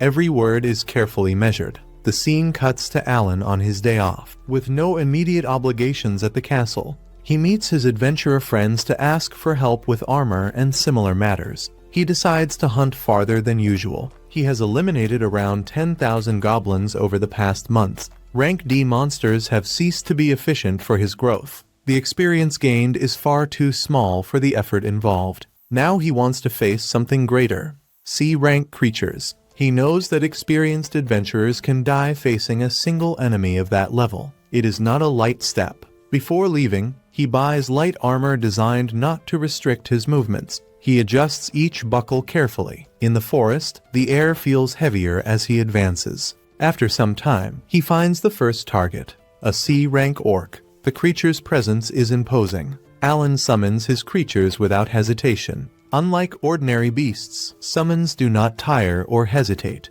The battle is direct, intense, without unnecessary flourishes. He maintains control of the field, adjusts positions, creates openings. The confrontation is harsh, but it ends in victory. He obtains the magical stone without needing to resort to tricks or complex traps. The conclusion is clear. He can now defeat enemies of that level alone. But the sense of accomplishment does not last long. an even more threatening adversary emerges from the shadows of the forest. Heavy armor covers almost his entire body. Absurd strength can be felt with every step he takes. Alan remembers what Raven once said. He had nearly died facing a similar group. The memory serves as a warning. He attempts a direct attack. It does not work. The enemy's defense is far too solid. The impact echoes through Alan's arm, but it does not pierce the protection. He changes his strategy in the middle of the fight. He stops focusing only on the physical body and begins aiming at the magical stone as the decisive point.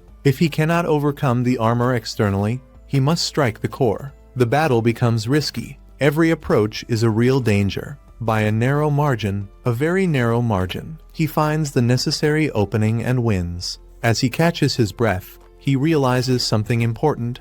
Physical attacks are not enough against certain opponents. Strength and technique have limits. Perhaps he needs magic. His intelligence is high. In theory, he could learn. The scene shifts again. Alan seeks out Professor Arlen and asks directly whether he can use magic even without apparent talent. The answer is cold, almost automatic. Without talent, there is no magic. They ask him to place his hand on the official test once more as confirmation. Nothing shines. No sign, no reaction. The result is confirmed without room for doubt. Alan understands the reality. As a summoner without magical talent, traditional magic is not an option for him, and that realization weighs more heavily than any battle wound. It is not physical pain, it is limitation. In an almost trivial moment, someone tells him to eat a cookie, as if that could ease the atmosphere or resolve the frustration. The city plunges into panic when news spreads that a monster known as the Killer Boy is rapidly approaching. The warning first reaches the watch posts and, within a few minutes, begins to spread through the streets like wildfire. One of the guards confirms the information with urgency. The creature was seen advancing at high speed, and if it continues at that pace, it should reach the southern port in less than 2 hours. The situation becomes even more troubling for another reason. Zeroth, the most powerful commander of the city guard, is away on a mission and will only return in 2 days. Without him, the military strength of the city is clearly weakened. With no other alternative, an immediate order is given by the remaining officers. The Adventurers Guild must be summoned to help with the defense while the residents are evacuated as quickly as possible. Messengers run through the streets, warning bells begin to ring, and merchants hurriedly close their stalls. Every minute becomes precious. Alan listens to the entire conversation attentively while observing the movement around him. After a few moments of silence, he makes his decision. He will also participate in the battle. Cecil immediately tries to stop him. She reminds him that he is her personal guard and that his priority should be protecting her, not running toward danger. To her, losing Alan in a reckless battle would be unacceptable. Even so, he keeps a firm posture. He explains that he also has responsibilities to the Granverge family and cannot simply ignore a threat that puts the entire city at risk. The monster has been classified as rank B, something far above the average of the adventurers who live in that city. Many of those present understand what that means. Facing a creature of that level can easily result in deaths. Even so, Alan advances determined to confront it. The battle begins in a chaotic manner. The creature invades the area near the port with violence, destroying structures and attacking everything it finds in its path. Its movements are far too fast for ordinary guards to react properly. Desperation grows when they realize that there are still civilians trapped in the monster's path. Some people did not manage to evacuate in time and are now running through the streets trying to escape. While the adventurers try to divert it away from the city and protect the survivors, Alan takes the front line. He provokes the creature, draws its attention, and forces the monster to focus its attacks on him. The fight drags on for a long time. The enemy is fast and possesses impressive endurance. Every strike Alan lands seems to slow the creature for only a few seconds. Even using several abilities and summons to weaken it, he quickly realizes that defeating it will not be simple. Even so, he keeps fighting. Step by step, blow after blow, Alan leads the monster farther and farther away from the city. His strategy is not only to win, but to buy time. The farther away the battle takes place, the greater the chances that everyone will escape. After an extremely exhausting confrontation, which seems to stretch far beyond the normal physical limit, he finally manages to shake off the creature. However, shortly after the victory, completely exhausted, Alan loses consciousness and collapses at the scene. When he wakes up again, he finds Eiji by his side. She is clearly irritated that he put himself in so much danger. Her eyes show frustration, but also evident relief when she realizes that he survived. Alan then explains what really happened. The monster was not defeated immediately. After leaving the city, the creature continued chasing Alan for 3 entire days. During all that time, he fought, retreated, and provoked the enemy repeatedly, always maintaining enough distance to prevent the monster from returning to the urban area. Only after that long confrontation did he finally manage to defeat it once and for all. Later, once he has recovered enough to present himself before the authorities, Alan delivers a complete report to those responsible for the city's defense. He describes the course of the battle, the decisions he made, and the risks involved. Even though he did not eliminate the creature immediately, his effort was essential to saving many lives, since he prevented the monster from returning to the city and continuing the massacre. As recognition for his feat, Alan receives a generous reward, several payment letters, and official recognition from the city. With the money in hand, he already begins to consider the possibility of buying a sword made of mithril. The scene then cuts to focus on the training of summoners and the functioning of summons. They explain that the information of the creatures can be updated as they evolve, and that the greater the number of summons a summoner possesses, the greater his potential strength can become. Alan draws a great deal of attention because of his accelerated growth. In just 6 months, he defeated around 2,000 enemies and reached level 28, something considered impressive in such a short time. The scene cuts to Alan training with a sword alongside the boy. After spending quite a long time practicing, he ends up losing once again. The scene then shifts back to all of them having dinner together. While they are discussing the subject, new urgent information arrives. A powerful trap apparently moved from its previous location. An adventurer claims to have seen this creature near Lake Carnal. If that information is true, capturing that trap could offer an enormous strategic advantage. In addition, it might be the ideal opportunity to create a new rank B trap and strengthen the forces of the region even further. Zirafu then receives a new mission: investigate the supposed trap that appeared near Lake Carnal. Before anything else, he must confirm the exact location of the creature. After that, he will have to search through 4 different regions to discover what is truly happening in that area. The situation is far too dangerous. Besides the possible trap in Lake Carnal, there is also an orc village in the region and another rank B monster nearby. The investigation alone could take more than a month. Unable to participate, Alan accepts the decision. But deep down, he is not satisfied at all. If that trap begins defeating other monsters in the region, he could lose a great opportunity to gain experience. Because of that, he decides to train on his own. Already far from the city, he realizes that he still has plenty of magical energy available and decides to take advantage of it to test his abilities more thoroughly. His attributes have improved significantly.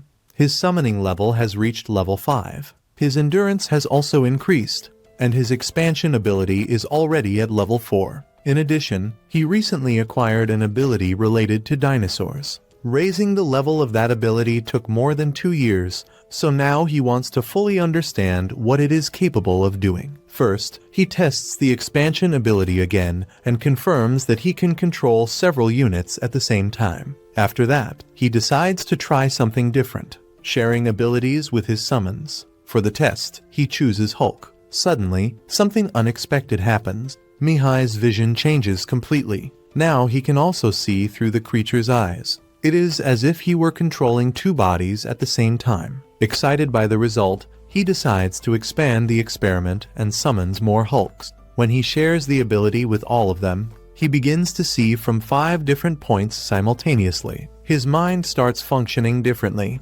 almost as if he were dividing his own thoughts to control several perspectives at once. But there is a limit. When Mihai tries to share the ability with a 6th creature, an intense pain appears in his head, as if his own body were being pushed beyond what it can endure. He immediately stops the test. realizing that something is wrong. Thinking calmly, he begins to analyze the reason for that limitation. After reflecting for a while, he reaches a possible conclusion.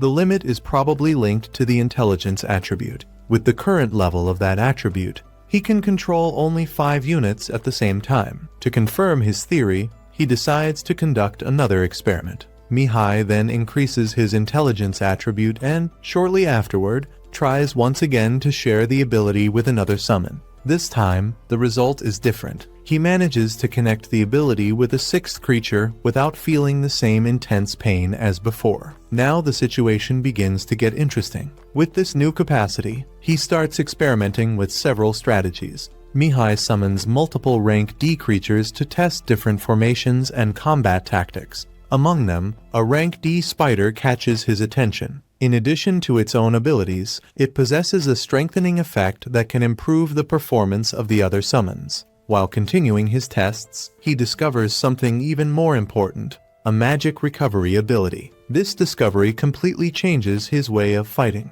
With mana regeneration, Mihai now has far more freedom during battles. Now he can keep his summons active for much longer and use abilities far more frequently without worrying so much about exhausting his magical energy. Hawk and the other summons take on specific roles, acting mainly as support and also as means of transportation when necessary. Observing the rapid growth of his abilities, Mihai realizes that his possibilities are increasing at an impressive speed. This excites him greatly, but at the same time it awakens a certain fear about how far this power might take him. He decides to visit his family with his bird, and there he sees Kiku Kirina from the moment she appeared calling out to him. His bird allows him to see his mother. The emotion of that moment still remains alive in his heart.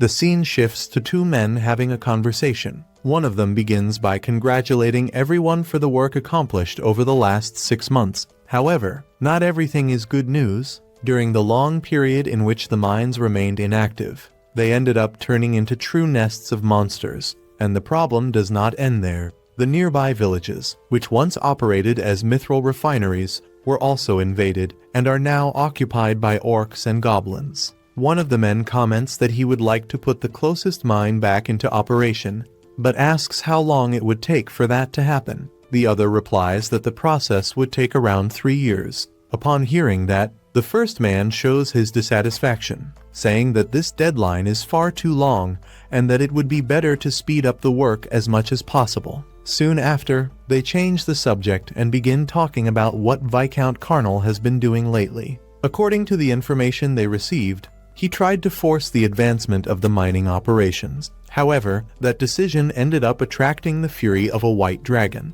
They say that in a single instant, all the miners who were working there were reduced to ashes. Now no one knows for sure what the Viscount's next step will be, since his mines will need to remain closed for quite some time. Because of this, everyone agrees that it is better to act with great caution. Faced with this situation, they make a decision to summon the knights to eliminate all the monsters occupying the mines and the nearby regions. Meanwhile, Alan observes everything and begins to reflect in silence. For him, the time to act has finally arrived. Shortly afterward, a message appears in front of him informing him that he defeated an orc and received 15,000 experience points. Alan realizes that during the last 6 months he managed to take great advantage of the opportunities to grow stronger.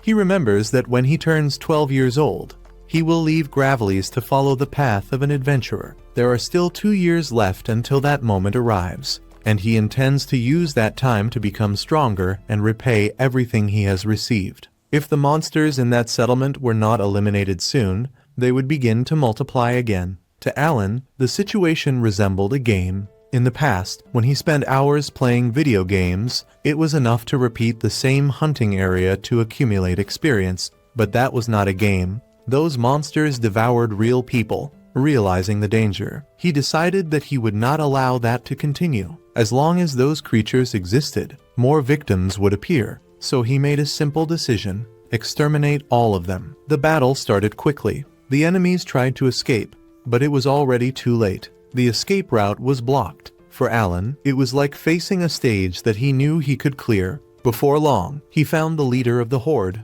the Goblin King. Even though he was the chief of the group, he did not represent a major threat. Alan and his allies had already defeated thousands of monsters of the same level. When the fight ended, the result appeared clearly. In that entire village, he had eliminated 223 goblins and received 48,800 experience points. The amount seemed low for so much effort. Even so, it was part of the plan. For a while, he would continue destroying goblin villages that attacked humans. At some point, he would eventually reach an orc village ruled by an orc king. Meanwhile, the story shifts to the Granbell family. Cecil had already turned 10 years old. Alan was also there, and something about him seemed different. With the end of the so-called age correction, his attributes could now be read easily, and the numbers showed how much he had evolved. During training, Cecil decided to fight seriously against Alan. The two immediately began the duel. Cecil was much faster than he had been the previous year and believed that he would win this time. At first it seemed possible, since his speed had increased significantly. However, Alan continued predicting every movement. No matter what attack came, he already seemed to know what would happen next. Even while trying his absolute best, Alan could not surpass the boy. At the end of the fight, he realized the truth. He had not lost only because of speed. The boy's strength was also superior. Despite all his effort, he was defeated once again. Alan watched the scene with satisfaction. Those 3 years of school training had greatly improved Mihai's abilities. The father also recognized that, even so, everyone knew that Mihai was still on another level. The conversation continued, and Cecil commented that he wanted to learn swordsmanship directly from his older brother. Mihai did not object. On the contrary, he said that he would be happy to help. Even Alan considered learning as well. That was when Mihai brought unexpected news. He announced that he had received a noble mission. Because of that, he would be away from home for quite a long time. The revelation caught everyone by surprise. When they asked about the details of the mission, he explained that he could not reveal anything. The only thing he said was even more shocking. He would depart the very next day. Cecil was devastated. She had hoped to live beside her brother again. Mihai tried to calm her, promising that he would return after 3 years. Even so, for Cecil that time felt far too long. Despite the sadness, the family knew that noble duties could not be refused. The name Granbell carried responsibilities. In the end, Cecil accepted the situation and promised that she would wait for her brother's return. Before leaving, Mihai received one last instruction from his father. He asked Mihai to take care of Cecil and Alan and to protect them. Mihai replied that he would do whatever was necessary. Now he would depart to fulfill his obligations as a member of the Granbell family. Months later, Alan continued his hunt against monsters. In 6 months, he had destroyed all the goblin villages in the region and reached level 35. Now the next stage of the plan arrived, attacking an orc village. The operation began with caution. The improvements in Harami's evasion abilities were working well, allowing them to face enemies directly. Braun also proved to be extremely useful during the battle. Even without knowing how much damage his summoned creatures could still withstand, Alan trusted them. The problem was that these summons fought until their limit, and when they reached the maximum amount of damage, they simply disappeared suddenly. To deal with the enemy archers, Alan summoned 2 fighter creatures and ordered them to eliminate the threats from a distance. With that, the group advanced. The resistance was greater than he expected. There were around 200 enemies in the village. Even so, the experience points began to rise quickly as the monsters fell. The plan seemed to work. Although the battle lasted longer than those against goblins, suddenly something unexpected happened. A magical explosion appeared on the battlefield. Alan realized immediately. Magic was involved. Soon the true leader of the place appeared. It was not just an ordinary boss. It was an orc king, and together with him there were magic users. That was the first time Alan witnessed real magic in that world, something that he himself could not even use. Instead of frightening him, it awakened his excitement. The gamer spirit inside him began to boil. Even so, the situation worsened quickly. There were enemies attacking points where his summons were not present. The orcs showed tactical intelligence. Some attacks came from positions where his iron balls could not reach. The battle turned into a war of attrition. there were still about 100 enemies remaining. To continue fighting, Alan decided to abandon part of his defense and use all available resources. He had many level D magic stones and could summon thousands of bears if necessary. Alan used his summons and magical fruits to keep the magic active while facing a large group of orcs. However, the situation changed when the Orc King appeared. Much stronger, he destroyed several summons with ease, proving himself to be a rank B enemy. Alan tried to respond by creating and strengthening new creatures, but the summoning speed was not enough and the range of the attacks made it difficult to hit the boss. During the fight, Braun was injured, and Alan realized that he would not have enough power to maintain the spells and defeat the enemy at the same time. When the situation seemed lost, the commander of the Knights Xenof, known as the Demon of Battle, arrived on the battlefield and entered the confrontation against the Orc King. His strength was impressive, defeating powerful enemies with extreme ease. During the battle, Alan noticed that the knights were focusing on the magical orcs, the ones responsible for magic and for the long-distance attacks. After the fight, Xenof spoke with Alan and revealed that he suspected his secret hunts, since several magical beasts had been found without their magic stones. Even so, he did not accuse him and showed respect for his talent, asking only that Alan share information about the progress in the elimination of monsters.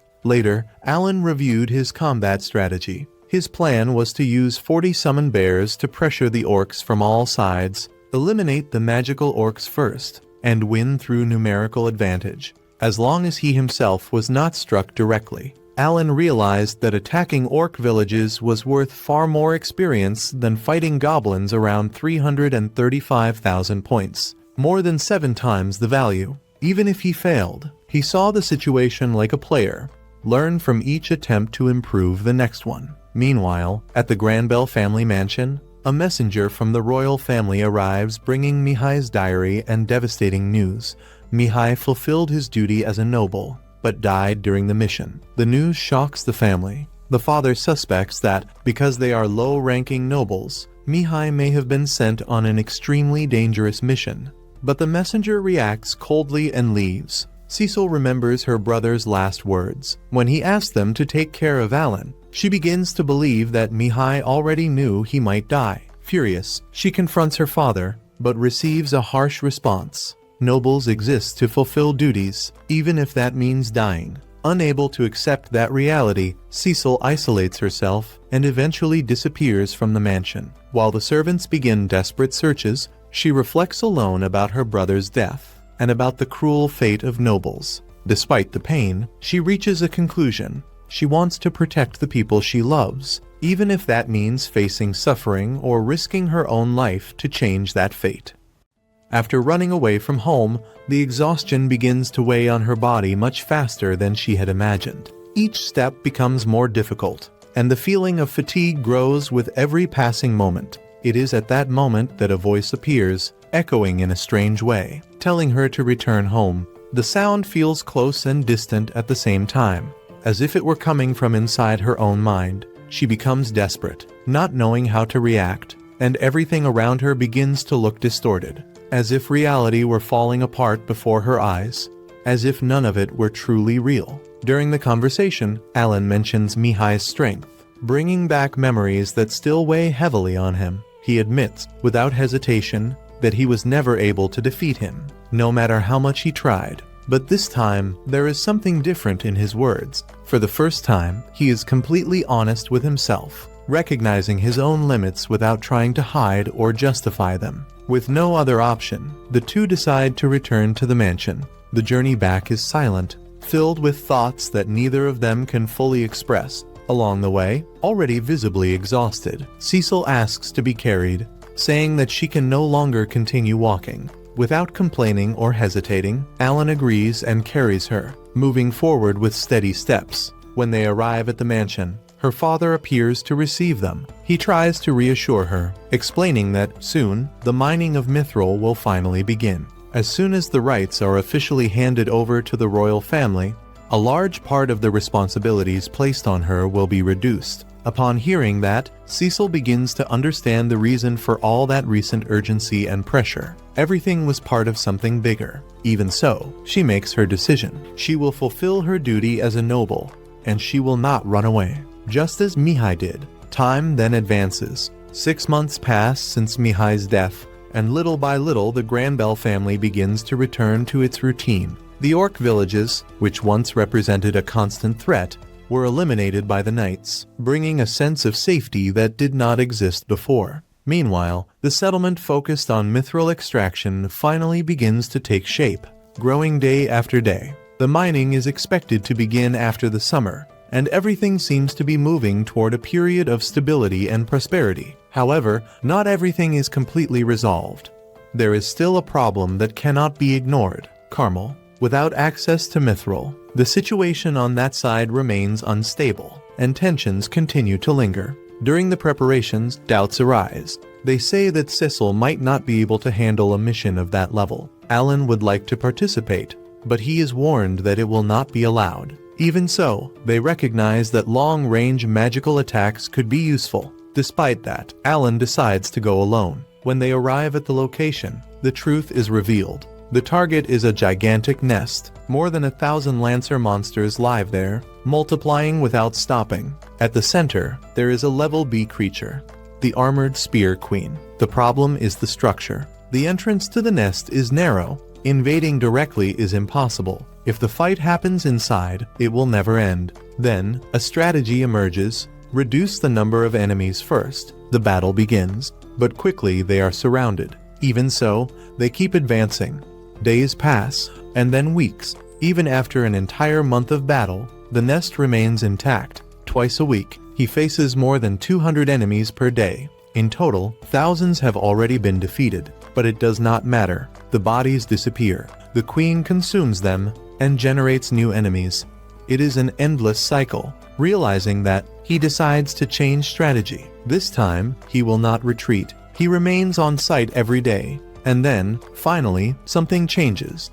The number of enemies begins to decrease. Now, only one thing remains: the queen, advancing through the interior of the nest, which looks like a true labyrinth. He uses summons to map the path. It is like controlling multiple fronts at the same time, in a constant strategic battle, until he finds it: the egg chamber. After 2 months, he finally reaches the objective. The Armored Spear Queen is gigantic, much larger than any other monster. Her presence is overwhelming, but he already has a plan. First, he eliminates the smaller enemies. Then, he focuses on her. The battle is intense. The confrontation seems endless, but at the right moment, he finds an opening and orders the final attack. After a difficult fight, the queen is defeated. Exhausted, he realizes that he will not be able to return to the city that same day. Even so, he needs proof. He takes part of the queen's body, and also mithril ore found at the location. When he presents everything, no one believes it.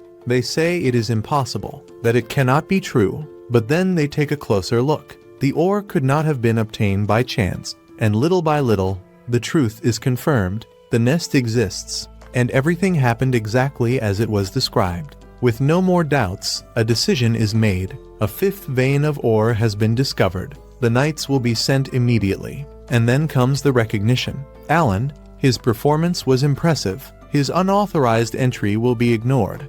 And more than that, for discovering a new mithril deposit, he now receives a huge reward: 30% of the mining rights. Alan becomes confused upon hearing about the mining rights. At first, he does not understand exactly what that means, but soon they explain. With time, he will realize how much profit it can generate. Even without fully understanding, one thing becomes clear: he has achieved something enormous. Time moves forward. With the arrival of October, Alan finally turns 12 years old. Unexpected visitors arrive at the location, breaking the tranquility that had been established. The royal messenger appears once again, but this time his presence carries a different weight. He is not alone. At his side, there is a representative of the influential Carnal family. The mere presence of that name is enough to make the atmosphere tense. The mood changes immediately, becoming heavy and uncomfortable. After being formally received, the visitors begin by praising the recent success of the mining operations, acknowledging the progress that has been achieved. However, shortly afterward, they reveal the true reason for their visit. by presenting an unexpected proposal. The proposal involves the joint management of the so-called 3 white dragon veins. The idea, at first glance, seems simple and even advantageous. Granbell and Carnal would begin to share both administration and profits, putting a definitive end to the conflicts that have dragged on for years between the two sides. The contract is already completely prepared, with no room for changes, and more than that, it has already been signed by the Carnal family, demonstrating urgency and implicit pressure. Now, the final decision rests in Denshaku's hands. However, he does not accept it so easily. The speed with which the proposal appeared immediately raises suspicions. Something does not seem right. Without giving in to the pressure, Denshaku decides that he needs to go to the capital before making any final decision. He wants to understand the full situation, assess the risks, and ensure that there are no hidden traps behind that seemingly advantageous offer. The royal emissary, however, insists. He argues that refusing the proposal could be interpreted as greed, something that might lead to negative political consequences. On the other hand, accepting it without thinking could be even more dangerous. Denshaku makes his position clear and firm. He does not trust anyone easily, especially in situations that involve such great interests. He states that he will not accept anything that could put his family at risk. In his mind, all the hardships faced over the last 100 years are still vivid, an entire century of suffering, losses, and constant struggle. Now that they have finally achieved something valuable, he has no intention of giving it up so easily. The tension in the environment increases with every moment, and it becomes evident to everyone present that any choice made at that moment could bring serious consequences. Even in the face of this impasse, a possible solution begins to emerge. The idea is to wait for the return of the Knight Commander and only then proceed together to the capital to make a safer decision. But before any plan can be put into action, everything changes suddenly. Cecil is attacked. An intruder invades the place without warning, and chaos instantly takes over. Without hesitation, Alan reacts immediately and rushes into combat, trying to contain the threat. In the middle of the confusion, everyone tries to protect Cecil, but the situation quickly spirals out of control. Despite their efforts, they fail. Cecil is captured and taken away right before their eyes. Suddenly, one of the mages throws a smoke bomb that causes Alan to lose consciousness. When he wakes up, he realizes that both of them are tied up. Even in that condition, he knows that a summoner can still fight, as long as he can see enough to act. Without wasting time, he summons Chappie and begins to move strategically. Observing the environment around him, he realizes that they are inside some kind of storage area. The place is large, but it is filled with enemies. While staying hidden, he overhears the kidnappers talking among themselves. They analyze Alan, evaluating his abilities. Some comment that he is skilled enough to be sold as a slave, which reveals the true nature of that group. Others show concern, mentioning dangerous names. Among them, Zinov, the Knight Commander, appears someone known for having faced entire armies alone. At that moment, Alan understands something crucial. He cannot rely on external help. If he wants to survive and save Cecil, he will have to act on his own. As he tries to move more freely, he realizes an even bigger problem. His mithril sword is no longer with him. He probably lost it during the attack. Now, he is even more vulnerable. Even so, he does not retreat. As he continues analyzing the environment, something begins to catch his attention. The place is strange, too enclosed, too dark. There is a slight, constant swaying in the air. Gradually, the truth reveals itself. They are not on solid ground. They are inside a ship, but not an ordinary ship. It is a magical airship, floating above the clouds. The altitude makes any attempt to escape practically impossible. Even so, Alan remains calm and begins to think clearly. The place is large, divided into several areas including even a restaurant, which indicates that the structure is well organized. Moving silently, he ends up overhearing a decisive conversation. And then, the truth comes to light. Everything was planned from the very beginning. Cecil was not captured by chance. She is just a piece in a much bigger game, a hostage used as a tool of pressure. The objective is to force her family to accept the proposed contract. The threat is clear and cruel. If there is any resistance, parts of her body will be sent as a warning. At that moment, something changes inside Alan. His anger explodes uncontrollably. He cannot allow that to happen. Not after everything. Not with someone he decided to protect. Without hesitation, he makes a definitive decision. He will end everything right there. Quickly adjusting his strategy, he summons Ajaha and begins his counterattack. Now, there are no more doubts or hesitation. There is only one objective: to rescue Sissel.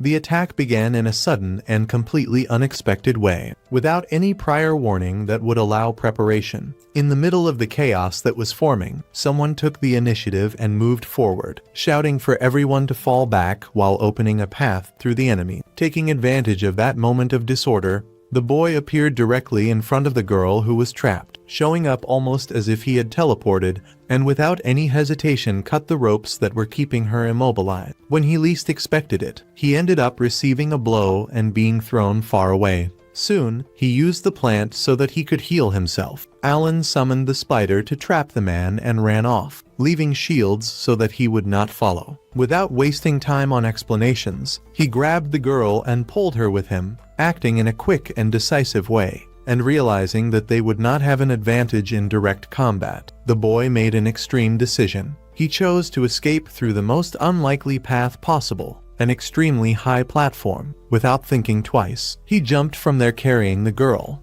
trusting only in his own endurance to survive the fall. The impact was violent, making it clear that he had been injured, but even so he managed to get up and continue moving forward. After they moved far enough away, he used some herbs to treat part of the injuries, both his and the girl's, recovering the minimum necessary to continue. With no other option, he placed her on his back and started running again, knowing that the danger was still chasing them closely. The girl, still trying to understand what was happening, could not help but question who he really was, how he could become so strong from one moment to another, and where those unusual abilities came from. However, he simply ignored the questions and kept his focus on escaping, making it clear that he did not intend to fight, since he recognized that those enemies were far beyond what he could face at that moment. The objective changed completely. Now, everything revolved around surviving. The plan was to head toward a distant point in the mountain, a territory considered safe, even if it took several days to get there. During the journey, he summoned another creature with the function of erasing their tracks,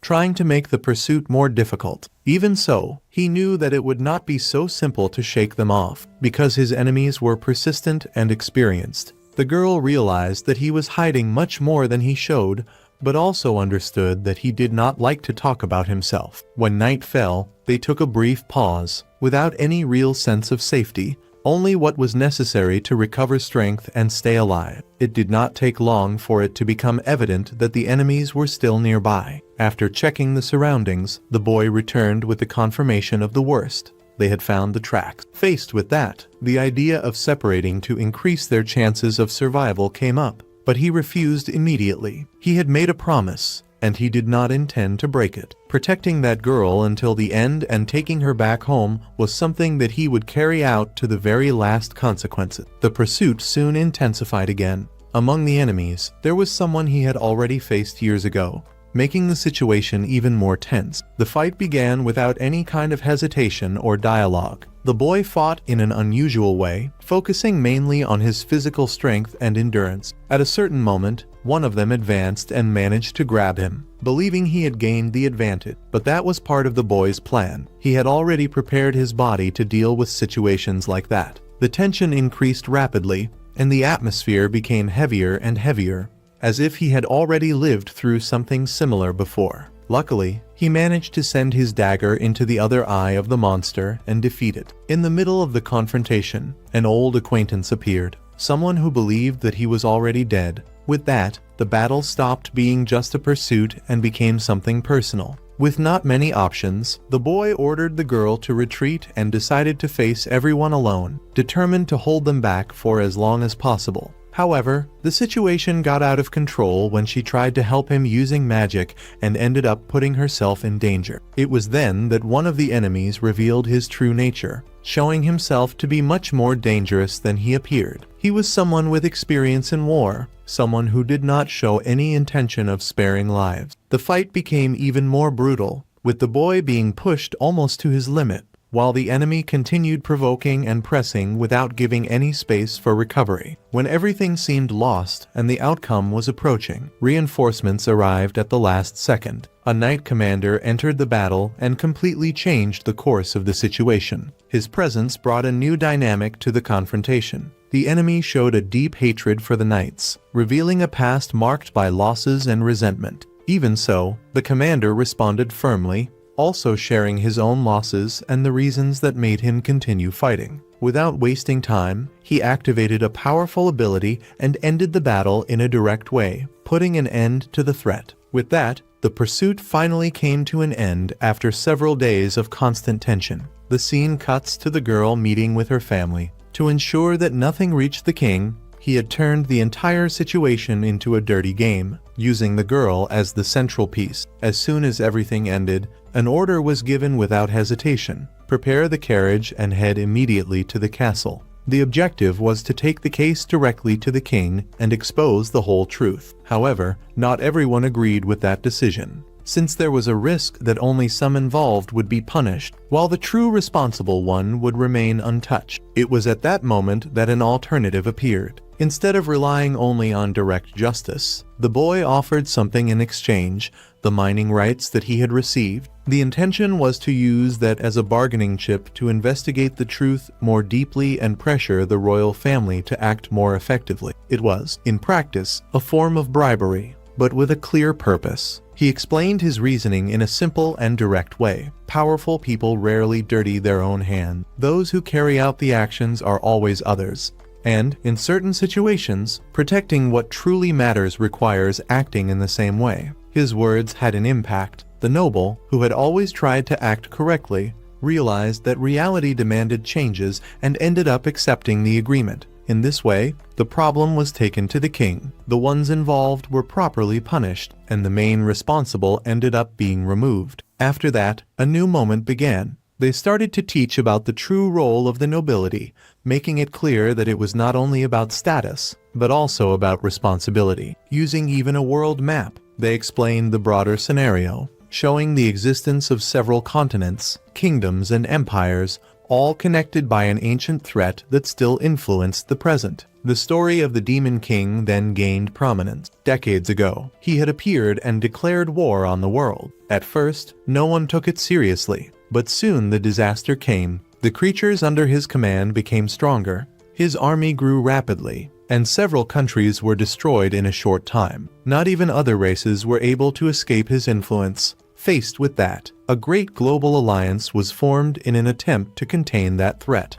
Academies were created to train talented young people and send them directly to the battlefield. Even so, despite all the efforts, that was not enough. The war continued to be uneven, and the world remained on the brink of collapse. The situation only truly began to change when a hero finally appeared. He was a young man with an extraordinary talent, someone who entered the war at a very early age and, even so, managed to do what no one else had been able to do until then: turn the tide of the conflict. With his exceptional abilities and an unshakable determination, he recovered territories that had been lost and quickly became the greatest hope of humanity. Even so, despite his impressive achievements, the danger never completely disappeared, and the threat continued to loom over the world. All these events led to the creation of an extremely harsh rule. Talented young people, especially those of noble origin, began to be forced to serve directly in the war. It was not a choice, but an obligation imposed by necessity.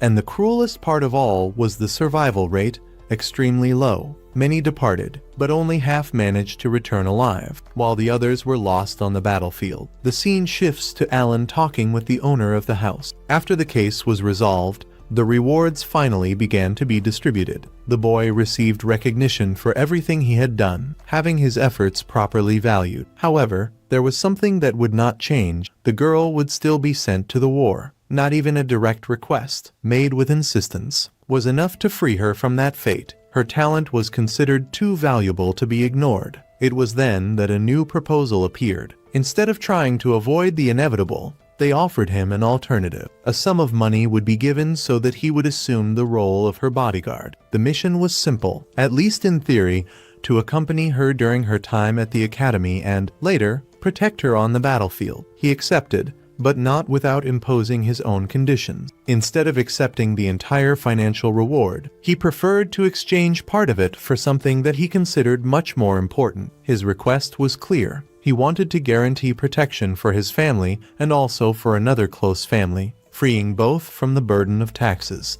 After a brief consideration, the request was accepted, and the agreement was sealed. From that moment on, he left behind his old position and fully assumed his new role. In response, the noble family took an unexpected step. They began to officially recognize him as someone close, guaranteeing full support to him in the future, something that completely changed his position within that world. This sequence of events made him reflect deeply. Everything he had lived through until then began to make sense. The reason for having been brought to that world, the choices he made along the way, the difficulties he faced, none of that had been by chance. He understood that he needed all of that, the power he had acquired, the training he went through, and even the challenges he faced to become who he was at that moment. His objective was never just to survive. With the world still under constant threat and a war that was far from reaching its end, he made a definitive decision. Without any hesitation, he accepted the mission, and by her side, he would continue until the end, carrying with him a single clear objective: to defeat the Demon King. First of all, the family realizes that the letter Nini had sent never arrived that day. Not long afterward, Alan finally returns home after a long absence. 4 years have passed since then, and everyone is amazed by how much Alan has changed during that time. Mash and Myra have also grown considerably since they last met him. Since Myra was only a baby back then, she barely remembers him. Alan, on the other hand, clearly remembers the times they spent playing with Chappie's toys together. Soon after, the family thanks Alan for the letters and the money he had been sending every month, although they express concern about his financial situation. Alan then explains that he spent all that time living at the Granbell family's residence and reveals that he will begin studying at the academy in April. Because of that, he will no longer be able to send money every month. Even so, he hands over 100 silver coins to help cover the family's expenses. Everyone is completely stunned to see such a large amount of money. Alan explains that he earned it by selling his armor and also mentions that he still has another 600 silver coins saved. When he tells them that he defeated a powerful magical beast that had built its nest near the White Dragon Mountains, as well as goblins and orcs living in that area, his parents can only sigh and conclude that their son is still just as reckless as he has always been, since he has to return to fulfill his responsibilities. Alan says goodbye to his family. Before leaving, he promises to wait for his younger brother when he reaches the age to enroll in the academy. He then listens to his parents' advice as they ask him to take better care of his health, avoid pushing himself too hard, and be more cautious during his journey back. After returning to the Granbell family's residence, Alan spends several days helping take care of the garden while waiting for classes to begin. During a conversation, he is asked whether he truly intends to head to the Academy City and eventually join the battlefield. Even though no one is forcing him to do so, Alan replies that it is a decision he made of his own free will. Some time later, Dogora officially introduces the Granbell family's 2 children, Cecil and her brother, who have spent the last 4 years alongside Alan. After the introductions, Cecil mentions that all of them will take the Academy's entrance examination together in 3 days. When Dogora asks whether they feel prepared, they confidently reply that they are already capable of defeating plate boars. While eating together, the conversation shifts to the Academy. Dogora explains that Kirina is already destined to inherit the title of Baroness after graduating and that she will fight alongside Cecil. Cecil's own future, however, will depend on the results he achieves and the choices he makes along the way. The 4 of them then set off for the Academy City. As soon as they arrive, they are astonished by the city's enormous size and discover that young people from all across the kingdom of Rudder train there to develop their talents. Their excitement grows even more when they come across a real train built by the dwarves of the Balsis Empire. Shortly afterward, one of the officials announces that nearly 20,000 applicants will compete for a place in the entrance examination. Before the tests begin, everyone must once again participate in the official ceremony, the very same one they underwent when they were only 5 years old. The evaluations finally begin. Cecil achieves outstanding results and is recommended to proceed to the academic examination. Soon afterward, Kirina also draws attention by earning exceptional scores, especially thanks to her intelligence, which is rated at rank S.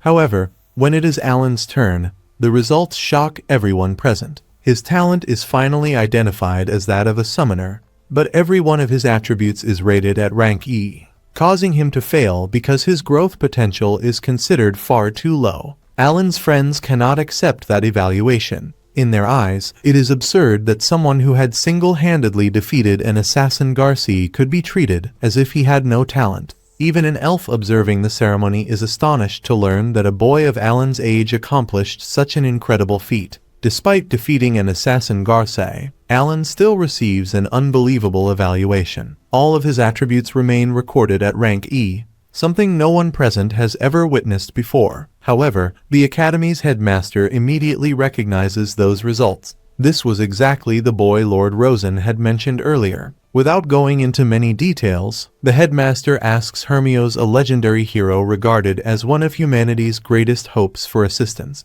As soon as he arrives, Hermios carefully examines Alan's status and realizes that someone is capable of viewing Alan's true attributes. After comparing the information he obtains, he concludes that, despite Alan's enormous magical power and extraordinarily high intelligence, he possesses no conventional magical abilities. Because of this, the headmaster states that the evaluation device may have made an error and allows Alan to continue taking the examination. However, he demands that Alan demonstrate his talent as a summoner. Alan agrees to reveal only the result of his ability, refusing to show everything he is truly capable of. Moments later, he summons Korosuk, a small creature that surprises everyone present. To Alan, that demonstration is enough to prove his talent, and the headmaster officially approves his admission. Next comes the written examination, which consists of mathematics, language, kingdom history, and magical beast knowledge. Alan earns a rank B, Cecil achieves rank S, and Kirina receives rank C. At the end of the examinations, all four pass and officially become students of the Academy. After securing their enrollment, the group learns that they may choose between living in the Academy dormitories or renting a house in the city. Before that, however, they must all obtain an adventurer's medal from the guild. While registering, they receive an explanation about the 3 dungeons connected to the Academy city, which are classified as rank C, rank B, and rank A. Each dungeon has a boss guarding a treasure chest containing extremely rare equipment. Alan takes advantage of the visit to make a rather unusual request. He orders a massive quantity of rank D magic stones and pays 100 gold coins in advance. The guild informs him that the order will be ready in about a week. Shortly afterward, Alan receives his adventurer's medal and officially becomes a rank E adventurer. When asked whether they intend to form a party, Alan agrees without hesitation and chooses the name High Gamer. According to him, the name represents someone willing to risk everything to become stronger and fully dominate the game. In his previous life, he never liked that nickname, but he believes that in this new world, he will finally be able to reach the top. After choosing a large residence to serve as their base, Alan gathers everyone to discuss the group's plans. Cecil reveals that she intends to defeat the Demon King after finishing her studies, fighting directly on the front lines. Kirina agrees to this goal without any hesitation. Dagora is warned that half of the soldiers usually die in the war and is advised to think carefully before making his decision. Even after hearing the warning, he chooses to follow the same path. While they continue talking, Alan surprises his companions by revealing another of his abilities, a flying book. The demonstration leaves everyone impressed. From that moment on, their bonds grow even stronger, and the group begins discussing how they can gain enough strength to face the Demon King. Next, Alan presents his strategy. Their first objective will be to conquer dungeons, overcome challenges, and obtain increasingly better equipment. In addition, he intends to recruit another member to handle healing potions. He then reveals an important secret.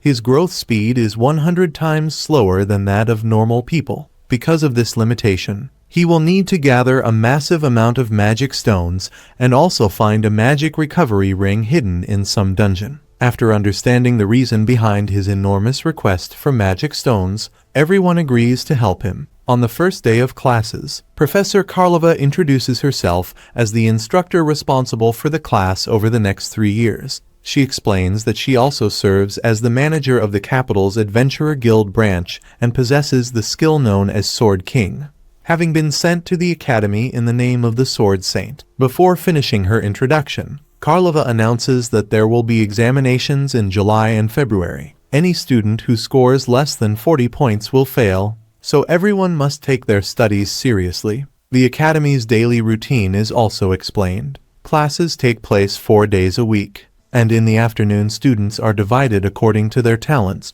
Since there is no specific class for summoners, Alan is allowed to attend any training he wishes and decides to try all of them. When the first day off finally arrives, the group heads to the dungeon located in the center of Academy City. Before entering, they learn that there is a magical system responsible for managing the entire exploration, sending each party into a different dimension. Because of this, different groups never meet inside the same dungeon. Alan immediately understands how it works and realizes it will allow him to use his summoned beasts without revealing his secret to others. Once inside, they find a vast labyrinth. Alan summons his creatures to locate the correct path and instructs his companions to avoid unnecessary fights. Since the monsters in that area are relatively weak and the treasure chests contain few rewards, their goal is to quickly clear all rank C dungeons in order to reach the rank B ones as soon as possible. During the exploration, Cecil defeats a monster using magic for the first time, which excites everyone.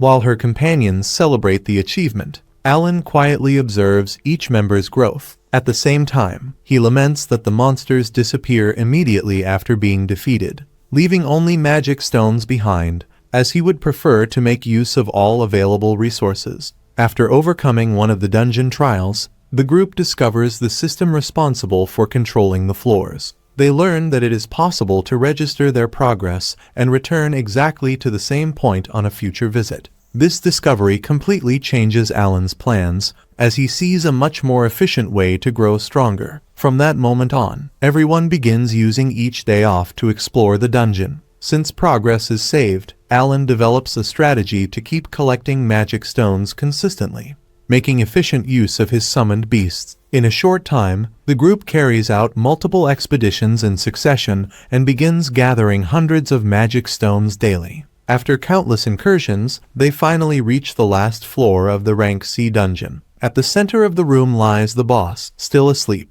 Before the battle begins, the companions ask to witness Alan's true power as a summoner. Alan then reveals that he has used 35,000 rank D magic stones to upgrade his creatures to enhancement level 6. This strengthening drastically boosts all of his summoned beasts' attributes. He then orders the attack. The summons completely surround the dungeon boss and defeat it in a short time, leaving everyone impressed by the display of power. After the victory, the group opens the reward chest and finds a steel sword. In addition to clearing the rank C dungeon for the first time, they are all promoted to rank D adventurers. The sword is also sold for 2 gold coins, ensuring a solid profit to fund their future explorations. Some time later, during class, the students are informed that the following month there will be a special lesson led by the legendary swordsman de Berg, with the hero himself also in attendance. Alan doesn't show the slightest bit of excitement and thinks to himself that the blue-haired guy really doesn't seem to have anything better to do. Right after that, the instructor announces the main assignment for summer break. Over the next 3 months, every student must conquer a dungeon, and anyone who fails to do so will be expelled from the academy. The rules are simple. Each party can have no more than 8 members, no outside help is allowed, not even from upperclassmen, and everyone must be prepared because fatal accidents happen frequently during these challenges. As soon as the explanation ends, many students begin looking for teammates to form strong parties. Watching all the commotion, Alan thinks it feels a lot like those online chat rooms where everyone is trying to recruit people at the same time. Kirina quickly starts receiving several invitations and asks Alan what she should do. Without wasting any time, he introduces his party to the interested students and announces that they're looking for a skilled cleric to complete the team. They explain that the 4 current members have already cleared 2 rank C dungeons and show their adventurer cards as proof. They also mention that they usually explore dungeons twice a week, and that any new member will need to set aside at least one of those days to join them.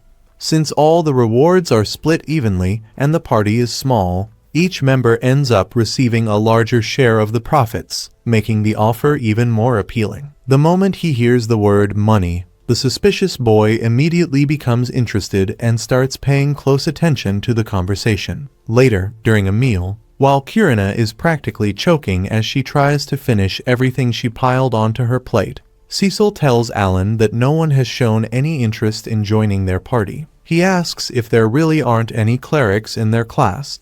Alan replies that it's probably because almost every child with talent for healing magic ends up being taken in by the church, so their only option is to keep waiting. As if he had overheard the conversation, Kill shows up at that exact moment. He introduces himself as a cleric and asks if the healer position is still available, saying he'd like to get to know the party better. Alan gets excited right away and invites him to sit down. However, Kill explains that he's trying to avoid eating during the day. Alan looks at the glass of water in front of him and finds it hard to believe that the guy actually needs to be on any kind of diet, thinking the whole situation is strange. He says it would feel awkward to eat while Kill just watched and asks if he can buy him something instead. After thinking it over for a moment, Kill accepts the offer. A little while later, he returns carrying an enormous plate, almost as large as Kina's, and quickly devours everything on it. Without beating around the bush,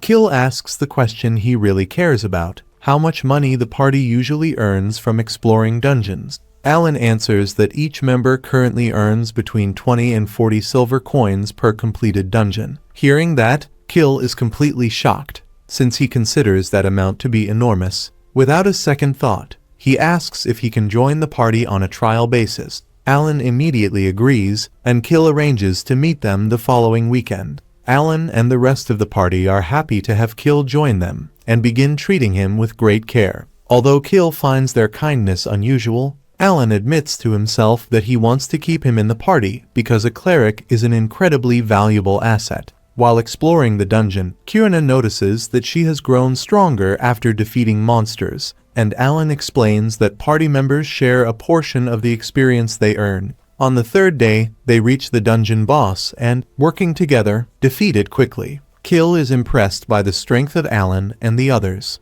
After the battle, Kill easily heals Dagora's injuries. Alan learns that he mastered healing magic while working at the church after spending months training to acquire the skill. Kurina is amazed to hear that it wasn't something he learned easily. Later, Kurina undergoes intense training with Dieberk to learn a new technique. Following his guidance, she successfully unleashes a powerful slash but collapses from exhaustion. Dieberk explains that he deliberately put her in a real combat situation so she could learn more effectively. Alan thanks him for the help, while Elmius asks when he'll reveal his biggest dream, but Alan says he'll only talk about it once he fully trusts him. Later on, Alan officially introduces Kill as the party's newest member and bodyguard. With a new means of transportation, they're able to move through the dungeon much faster. Kurina also shows off her new skill by defeating a massive monster with a single strike. After reaching rank C as adventurers, the party decides to celebrate with a feast. However, Kill declines because he's worried about his family, who have been struggling ever since they moved to the Academy City. Hearing that, Alan offers a solution. His family could live with them and take care of the household chores in exchange for a salary. Surprised by such generosity, Kill asks why they're willing to help so much. Alan replies that they're friends and that having such an important cleric in the party would benefit everyone. Cecil also suggests splitting the dungeon rewards, using part of the earnings to pay Kill's family in exchange for the magic stones they collect. After giving it some thought, Kill accepts the offer and arrives at Alan's house with his family. However, Alan notices that no priests came with them. At that moment, Kill's younger sister introduces herself as Nina and thanks Alan for inviting them. Shortly afterward, everyone gathers to celebrate with a large feast. During the meal, Alan starts calling Kill "my good sir" and encourages him to enjoy the food. Kill quickly scolds him, saying he doesn't want any special treatment and would rather be treated like everyone else. Alan immediately agrees, although deep down, it was all part of his plan to win Kill over. Even so, Alan notices that Kill's name still hasn't appeared on his guild list as a friend. At that moment, Cecil mentions that she was surprised to learn Kill used to belong to the nobility, since the refined way his sister introduced herself made it obvious. Kill explains that his family was once noble, but lost all of its titles. After that, they lived only with his sister and a few servants who had nowhere else to go. Cecil apologizes for bringing up such a sensitive subject, but Kill says there's no need to worry because he's already gotten used to living as an ordinary commoner. His younger sister, however, interrupts the conversation and says she'll do her part just like everyone else. Dogora comments that social status means absolutely nothing to them. Then Alan reveals that both he and Kirina were born as servants. Everyone is shocked. They had assumed that about Kirina, but they never suspected Alan had the same background because they honestly believed both of them were nobles. Cecil then points out that the assumption wasn't completely wrong since she really was born into a noble family. As soon as they hear that, the servants quickly stand up to show her respect. But Cecil immediately asks them to stop, reminding everyone that inside the academy, he then asks which family she belongs to. She replies that she's a member of the Granville family. The moment that name is mentioned, Nina and all the servants stand up at once and glare at her with obvious hostility. Not understanding their reaction, Cecil asks what happened. Kill replies that the Carnal family was destroyed because of the Granvilles and reveals that his father was an illegitimate son of the Carnal family. Furious, Kill asks what exactly they did to his family. Cecil answers that everyone had been deceived. She says she'll tell him the whole truth, but asks the others to leave the room for a few minutes. Once they're alone, she tells him everything that happened, from the kidnapping to Alan's rescue and the assassin's involvement. Kill has a hard time believing everything he hears. Even so, Cecil tells him that if he still has doubts, he can go to the capital and verify the entire story himself. Alan then asks what his relationship with his father was like when he was a child. Kill replies that until he was 5 years old, his father always took good care of him. However, everything changed after the appraisal ceremony. From that day on, his happy childhood memories came to an end. He was separated from his family, sent to another city, forced to live on a small allowance, and never received the traditional education given to nobles. When he turned 10, a tutor arrived to train him. At the time, he was thrilled to learn that his father had sent the tutor to prepare him for the academy because it gave him hope that he was still considered part of the Carnal family. Everything changed again in October of the previous year, when his allowance suddenly stopped arriving without any explanation. Shortly afterward, his sisters showed up with the servants, who had lost their jobs because their parents had disappeared.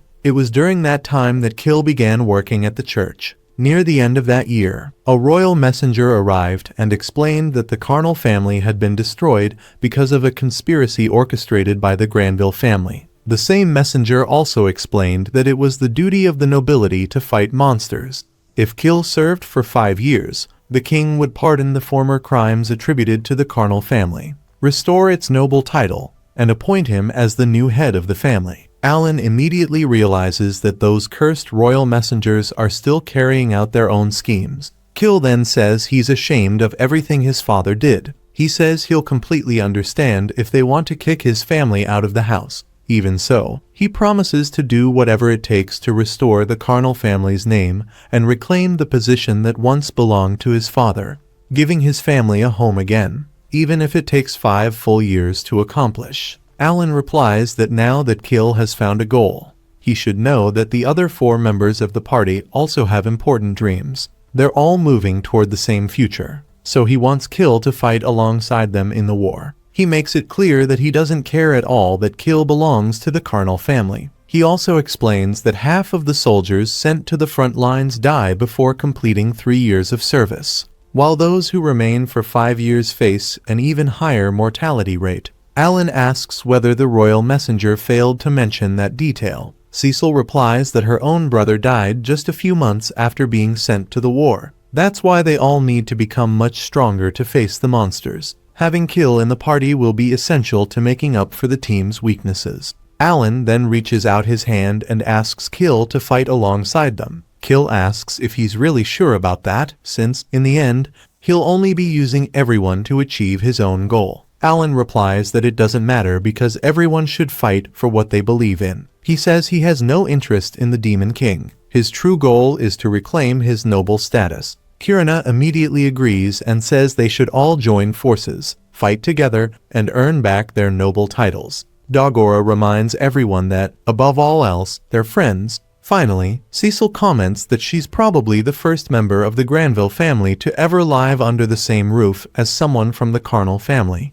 Alan tells Kill that he shouldn't have to carry all that weight by himself. Hearing those words, Kill can no longer hold back his tears and finally accepts the invitation to join the party.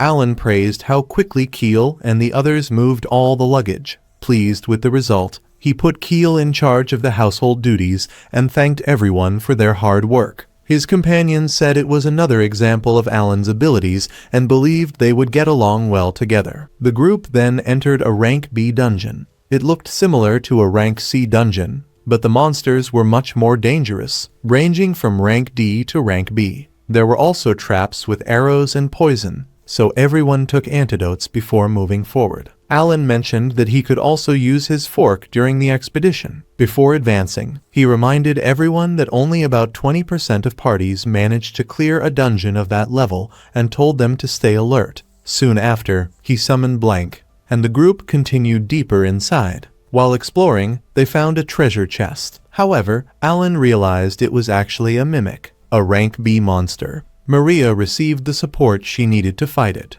and Alan concluded that she could defeat it using only half of her mana. His strategy worked. The enemy was defeated, and inside the real treasure chest, they found a mithril spear worth around 50 gold coins. The discovery motivated everyone to keep going. Some time later, Alan woke up confused and realized he had been caught by a sleep trap. He figured he probably should have taken the antidote as well, but he had avoided it because of its unpleasant taste. Maria began investigating what had happened. Meanwhile, Alan told Krino to continue the training. He then asked Maria what had happened after he lost consciousness. She explained that when Clan arrived, white smoke spread across the area. Soon after, Clan and several party members fell asleep. Even so, no one was injured. Cecil and the others stayed awake because they had taken the antidote before the trap was triggered. Alan also wanted to know how he had woken up so quickly. Maria explained that she had used special seasonings made possible by Mappo's skill, allowing him to regain consciousness in less than 10 seconds. After hearing the explanation, Alan analyzed the trap and concluded that its range was about 5 meters. Since he still did not feel sleepy, he realized the seasonings were still in effect. Maria remained awake, but Clan was still unconscious, so the group decided to test the effect on the summoned beasts. After the tests, Alan fully understood how the trap worked. The plant-type creatures continued distributing mana and stamina recovery potions as usual. He concluded that the seasonings really worked like a status recovery potion. The trap completely affected any living creature, but had no effect on plants or non-living beings. The discovery made everything much easier to understand. Dogora celebrated after successfully using a skill for the first time. The group noticed that his proficiency had increased significantly, and everyone was excited by his progress. Since there was nothing left to collect, they decided to continue through the dungeon while Dogora was eager to show what he could do. After spending 2 months exploring the dungeon on weekends, the group finally reached the deepest floor of the rank B dungeon. There they encountered the boss, a rank B giant boar. Alan analyzed its stats and concluded that the group was strong enough to defeat it. During those 2 months, everyone had quickly reached level 3 in their skills. He also discovered that increased attributes were not exclusive to summoners, since his companions had similar skills and could grow even faster under normal conditions. Before the battle, everyone activated their skills and boosted their attributes. Alan summoned a bear and organized the attack while his companions carried out the strategy. At the right moment, Kurna was ordered to strike the boss's weak point. The attack landed perfectly, and the giant boar was defeated far more easily than anyone had expected. After the victory, a treasure chest appeared. Inside was the hero's golden gauntlets, equipment even tougher than mithril and worth several hundred gold coins. After clearing their second rank B dungeon, Alan realized everyone was becoming much stronger. Even so, he concluded that if warriors that powerful still couldn't stop the Demon King's army during the war, then their enemies had to be far more dangerous than he had imagined. During the last month, Alan sent his summoned beasts to hunt monsters in rank B dungeons. As a result, he collected 34,760 rank C magic stones and 425 gold coins. He then used those stones to request an exchange for 310,000 rank D magic stones. Since there was a monthly limit of 50,000 stones, he planned to obtain the rest using all the rewards he had earned. Alan also bought a carriage to make traveling between the base and the dungeons easier, along with a magic clock that allowed him to keep track of time even inside dungeons. Meanwhile, everyone passed their final academy exams. In August, shortly after clearing their second rank B dungeon, summer vacation began and would last for 2 months. After a long journey, Alan returned home, where his family welcomed him back. Gerda was also there to welcome him. When Alan arrived, he found several letters waiting for him, including messages from Krina and Dogora. Since he wasn't very good at reading or writing, he decided to save them for later. Even so, he was happy to see that his friends were doing well and still working hard. While talking with his family, he also learned that Mura had been appointed to a government position. Although she insisted she wasn't especially talented, everyone said she took after her parents. During the conversation, Alan learned that his father had been appointed mayor of a new settlement. The family would move there in April of the following year to help develop the region. Alan was happy to hear the news and congratulated his parents. He also found out that the entire family would be moving together. Thinking about it, Alan realized his parents were already in their 30s and believed it was the perfect time for them to establish a new village. Since his father would become its leader, Alan decided he needed to learn how to read as soon as possible. Later, Alan was asked about Keel and confirmed that he really was a member of the former Carnal family. Although there had been resentment in the past, he explained that all the misunderstandings had been resolved. Keel was now a friend, studied alongside them, and helped clear dungeons. Even so, there were concerns about a promise made by a royal messenger. According to him, if Keel completed 5 years of service on the battlefield, the Carnal family would regain its former noble title.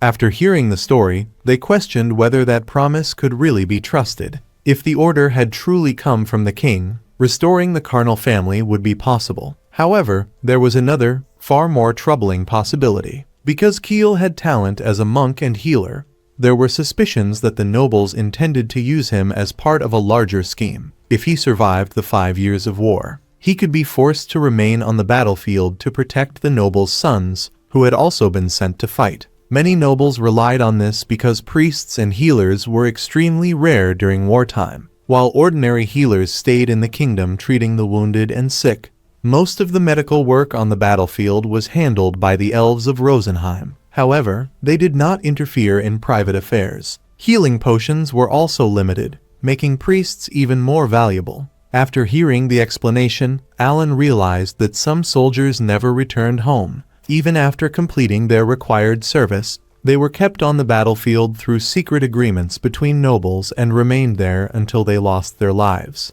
They also suspected that as soon as Keel's talent was discovered, some people had already planned to turn him into another piece in that system. That meant the royal messenger might have deceived him from the very beginning, using the promise of restoring the Carnal family only to send him to war. Alan concluded that the theory made sense and decided to confront the messenger himself to uncover the truth. Before he could act, however, one of his allies asked to handle the matter instead. Since the messenger had been sent by the Granbell family, and the fake identity used during that operation was also involved, he believed it was his responsibility to settle the issue himself. Alan accepted the offer and thanked him for the help. Alan replied that it would still be some time before they left for the battlefield, so he decided to wait before taking action. Meanwhile, summer vacation gave the group many more opportunities to explore dungeons. After a great deal of effort, they cleared their 3rd rank B dungeon and received the official reward from the Adventurers Guild.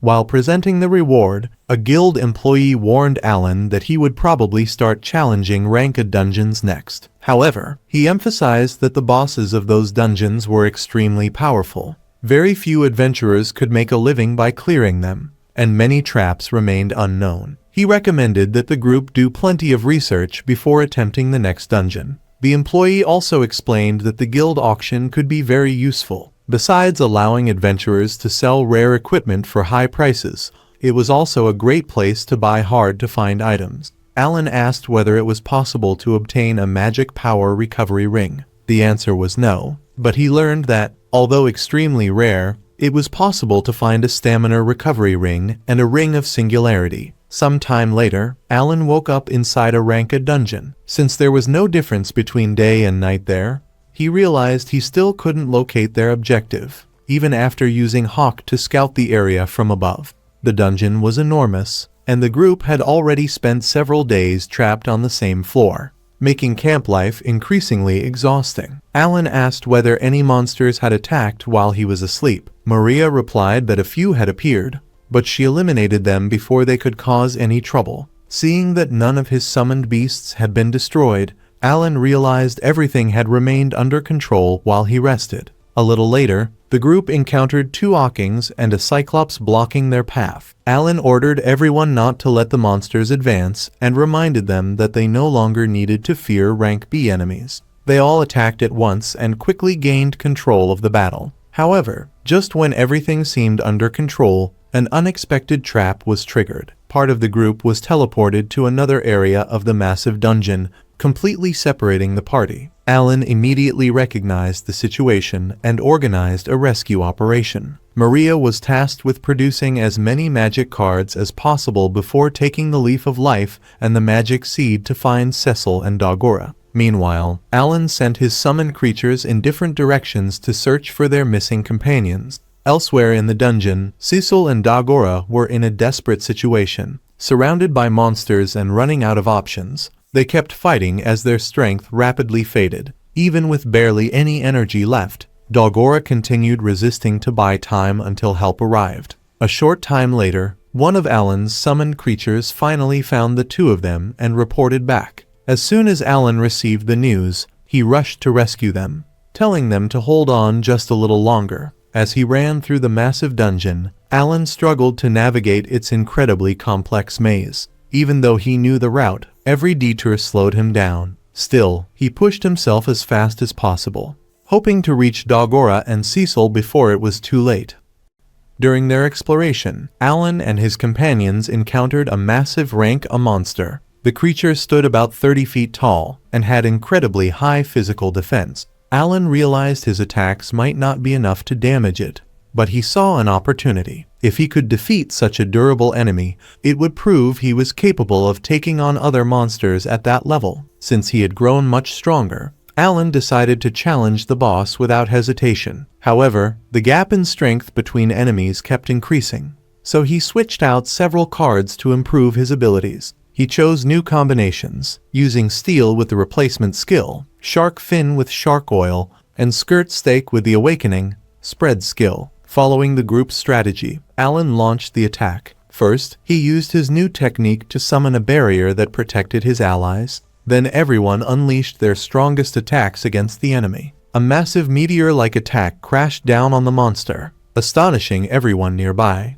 The power of the strike looked just like a powerful spell, but his companions joked that Alan should stop borrowing other people's technique names. After defeating every monster in the area, Alan and his party cleared the most difficult dungeon in their training. The rewards were just as impressive: a huge rank A magic stone and a treasure chest. Inside, they found a Hihiro cane axe. Everyone was shocked, since it was rare to find a weapon of that caliber.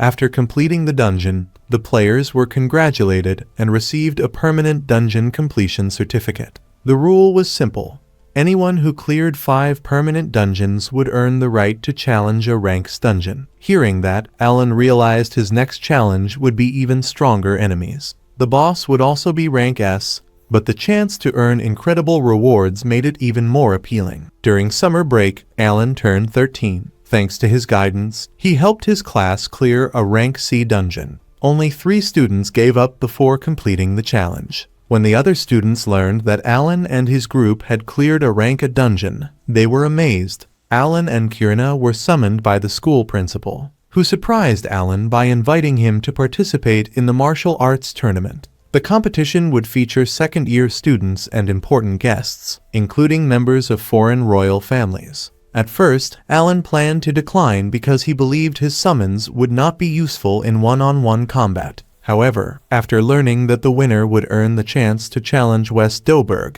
he changed his mind and decided to enter, choosing Kirina to represent him. One day before the tournament, Keel and Nina arrived at Alan's base with several other guests. After noticing the resemblance between Keel and Commander Carnal, Alan discovered they were connected to the old promise made to the Carnal family. They presented a new official contract signed by the King and the Granville and Hamilton families. Its purpose was to restore the Carnal family's status if they achieved great accomplishments on the battlefield. Riffle Hamilton explained that he was representing his family and accepting responsibility for the agreement between the 3 families. As Keel's guardian, his role was to look after children from noble families with little influence. While Keel was working, his family would remain under the protection of the Hamilton family. Keel thanked him for the support, but still could not understand why anyone would go so far for them. Riffle explained that nobles must honor their contracts and take responsibility for their own decisions.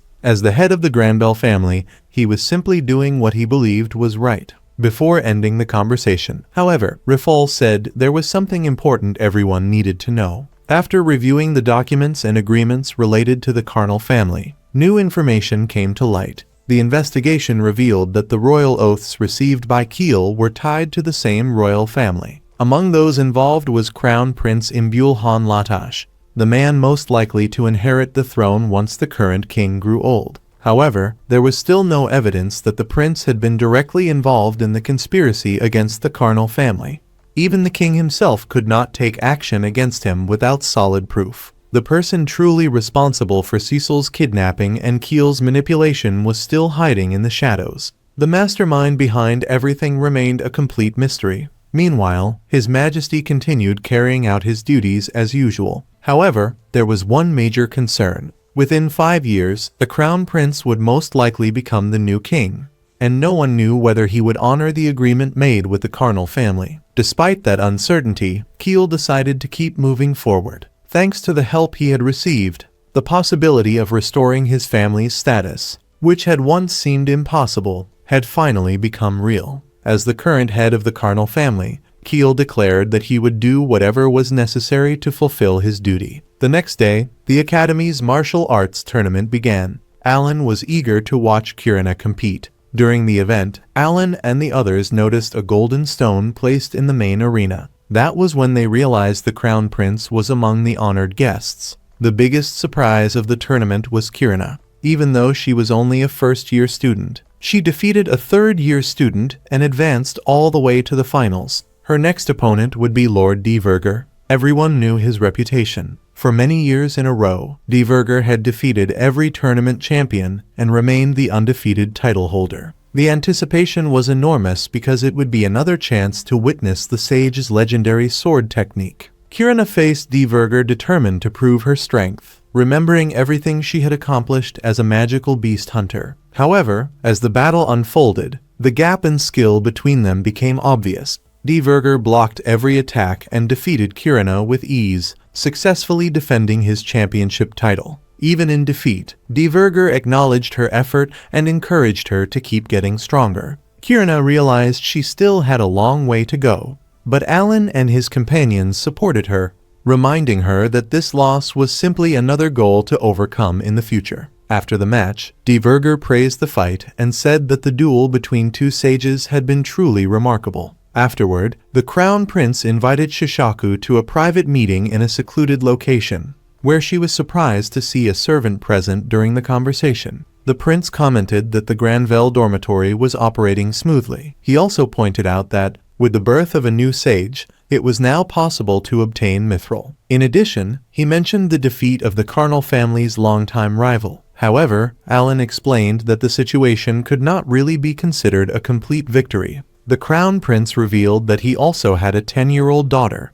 But there was one problem. She possessed an extremely rare talent. Because of that, he asked Granbell to persuade His Majesty to grant her the right to enter into a contract. In return, he promised to pretend that the conversation had never happened. The reason behind his request was simple. Priests were extremely valuable on the battlefield, especially because of their healing abilities. Some had signed contracts to serve exclusively as medical support for noble families. Everything was connected to the prince's desire to keep Keel close to his daughter. Alan then questioned what a contract truly meant to a noble. He realized that the prince was willing to reveal important information simply because he was worried about his own daughter. Even so, Master Saku said it could become a great opportunity to gain an advantage in the war. At that moment, Alan made his position clear. He was the leader of the group responsible for protecting Saint Curina and Lady Cecil. His duty was not only to accompany the sages,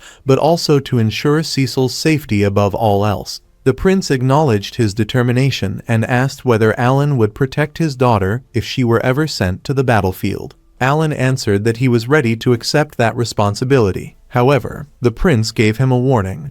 If Alan truly intended to take on that duty, he would have to do everything in his power to protect the girl. 3 months passed. During that time, Alan raised his enhancement skill to level 7. Now he was ready to challenge the boss of a permanent dungeon once again after failing to defeat it many times before. After 76 attempts, Alan finally reached the dungeon's strongest enemy, the heavy dragon. The creature was considered the greatest challenge in the dungeon, but Alan was determined to test his own strength. Even though the guild members believed the battle was far too dangerous, he decided to move forward. This time, however, he was much better prepared. Alan had upgraded his equipment and obtained a ring that boosted his abilities. Against the dragon, his top priority was protecting the party. He summoned Steel to defend his companions and warned everyone to stay alert for the dragon's breath attack. He even joked that he should probably stop copying Cecil's technique names. After that, Alan summoned Kavio to assist in the battle.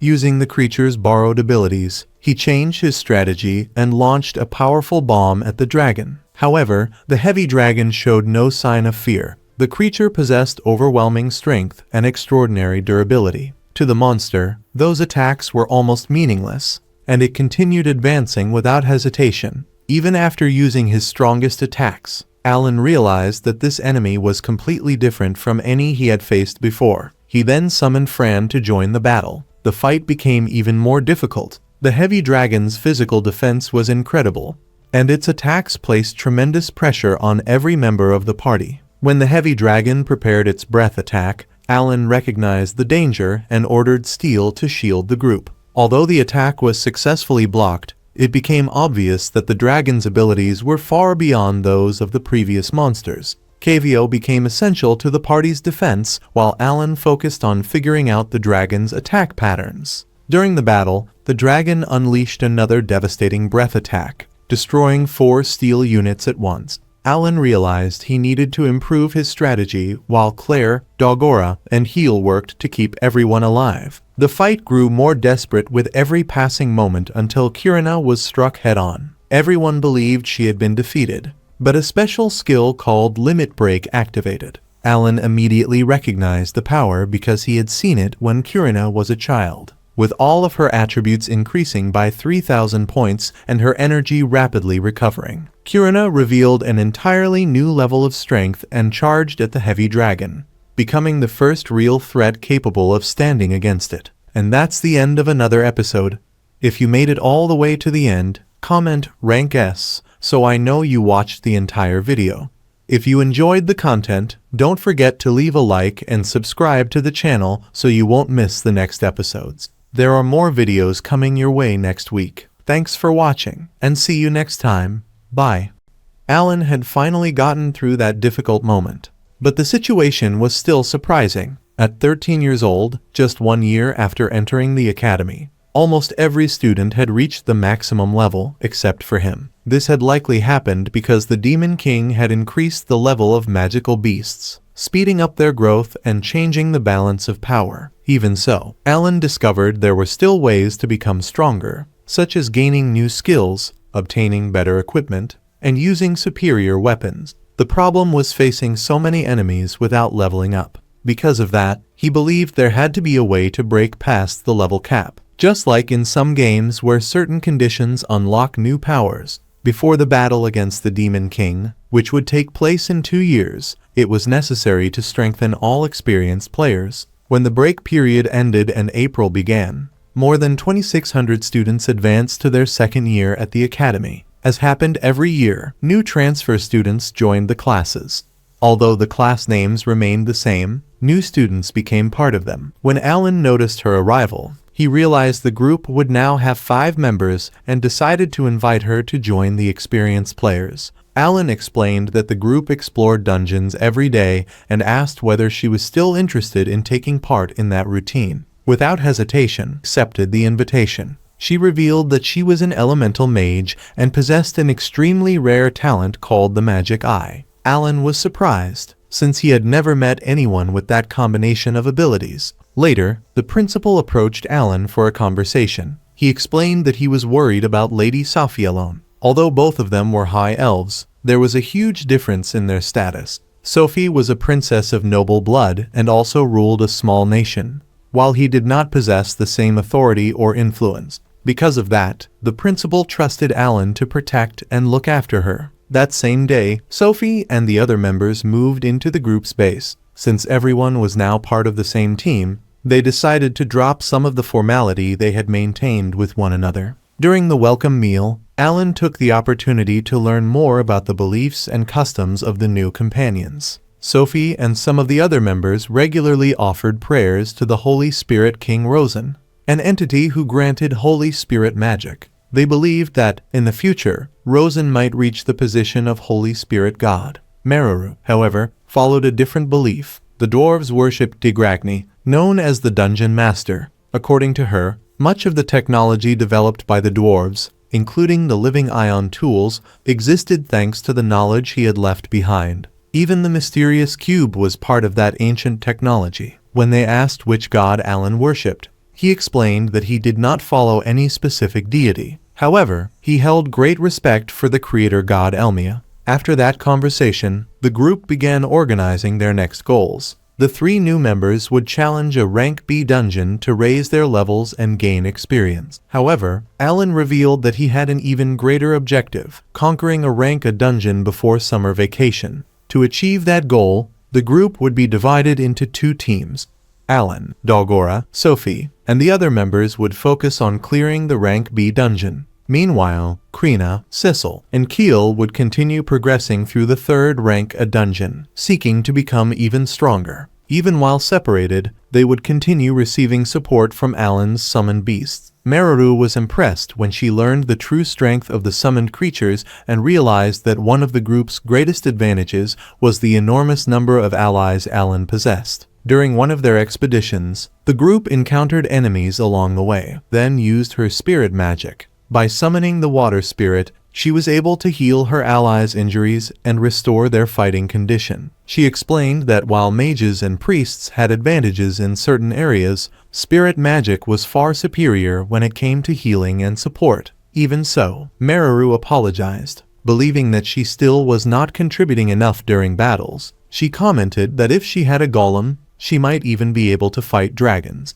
Alan was impressed by that possibility. After all, there was a reason why the Barkis Empire had been able to stop the advance of the Demon King's army: the power of its golems. However, such a powerful weapon could hardly be transported and used freely in other countries. Even so, Meru realized that Alan and Dalgora were extremely powerful warriors. To her, fighting alongside them on the battlefield provided a great sense of security. In the future, the nation itself would decide which battle each warrior would be assigned to. During that conversation, a question came up among the members.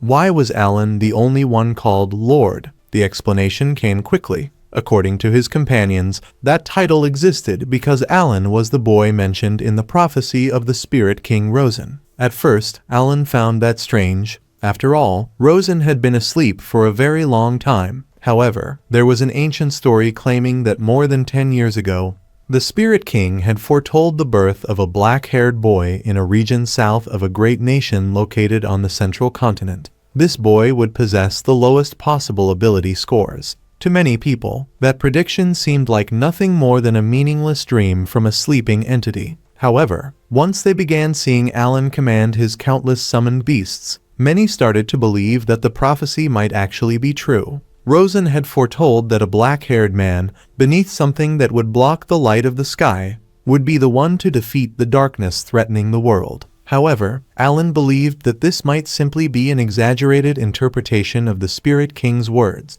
Meanwhile, Sophie and her group achieved remarkable results, conquering several high-level dungeons before summer vacation. Alan's group also continued to grow stronger, successfully clearing their 4th ranked dungeon. Before the break began, Alan and Krina were summoned by the principal, where they reunited with the hero Hermios, who had not seen Alan for quite some time. Hermios joked that the two of them were already friends and asked Alan to call him by his first name. But Alan did not take the idea very seriously. The hero then presented a new proposal. He wanted to recommend Alan and Krina once again for the Academy Martial Arts Tournament, which would take place in October. Alan agreed to participate. When asked why, he explained that there were no longer many reasons to keep hiding his true strength. During the conversation, Hermios brought up the prophecy involving Sophie. Alan confirmed that he was already familiar with the story, including the fact that the Holy Spirit King often spoke while asleep. However, to Hermios, it was not just a meaningless dream. In the hero's eyes, it was a genuine prophecy, one that suggested Alan could play a crucial role in saving the world from the Demon King's threat. Even so, they still wanted to better understand the true power of Alan's summoning ability. At that moment, Alan realized how much the situation had changed. In the past, they had hidden even the existence of the Demon King. Now, they were discussing him openly. That could make the enemy army more cautious and alert. If they discovered Alan's true power too soon, they might try to eliminate him before he reached his full potential. Because of that, entering the tournament might not have been the best choice. That was when Hermios deliberately dropped an extremely valuable item, a magic power recovery ring. It was exactly the kind of item Alan had been searching for. The ring had been created by the Holy Spirit King himself and possessed an extraordinary ability. It restored 1% of the user's magical power every second. The moment he saw the item, Alan showed great interest. Hermios explained that a ring of that caliber could not be found in any dungeon, not even rank A or rank S dungeons. According to De Gragny, the dungeon master, items like that could not normally be crafted because their components were incompatible with one another. Even so, exceptionally rare items, such as weapons made from orichalcum, could still appear in rank S dungeons. Afterward, Hermios revealed his true proposal. In that year's tournament, the runner-up would face Kensidoberg, while the champion would earn the opportunity to challenge the hero himself. If Alan managed to defeat him, he would receive the magic power recovery ring as his reward. After carefully examining the ring and confirming its ability, Alan accepted the challenge. Afterward, he gathered all of the experienced players and explained his plans for the vacation period. While the others continued exploring dungeons to grow stronger,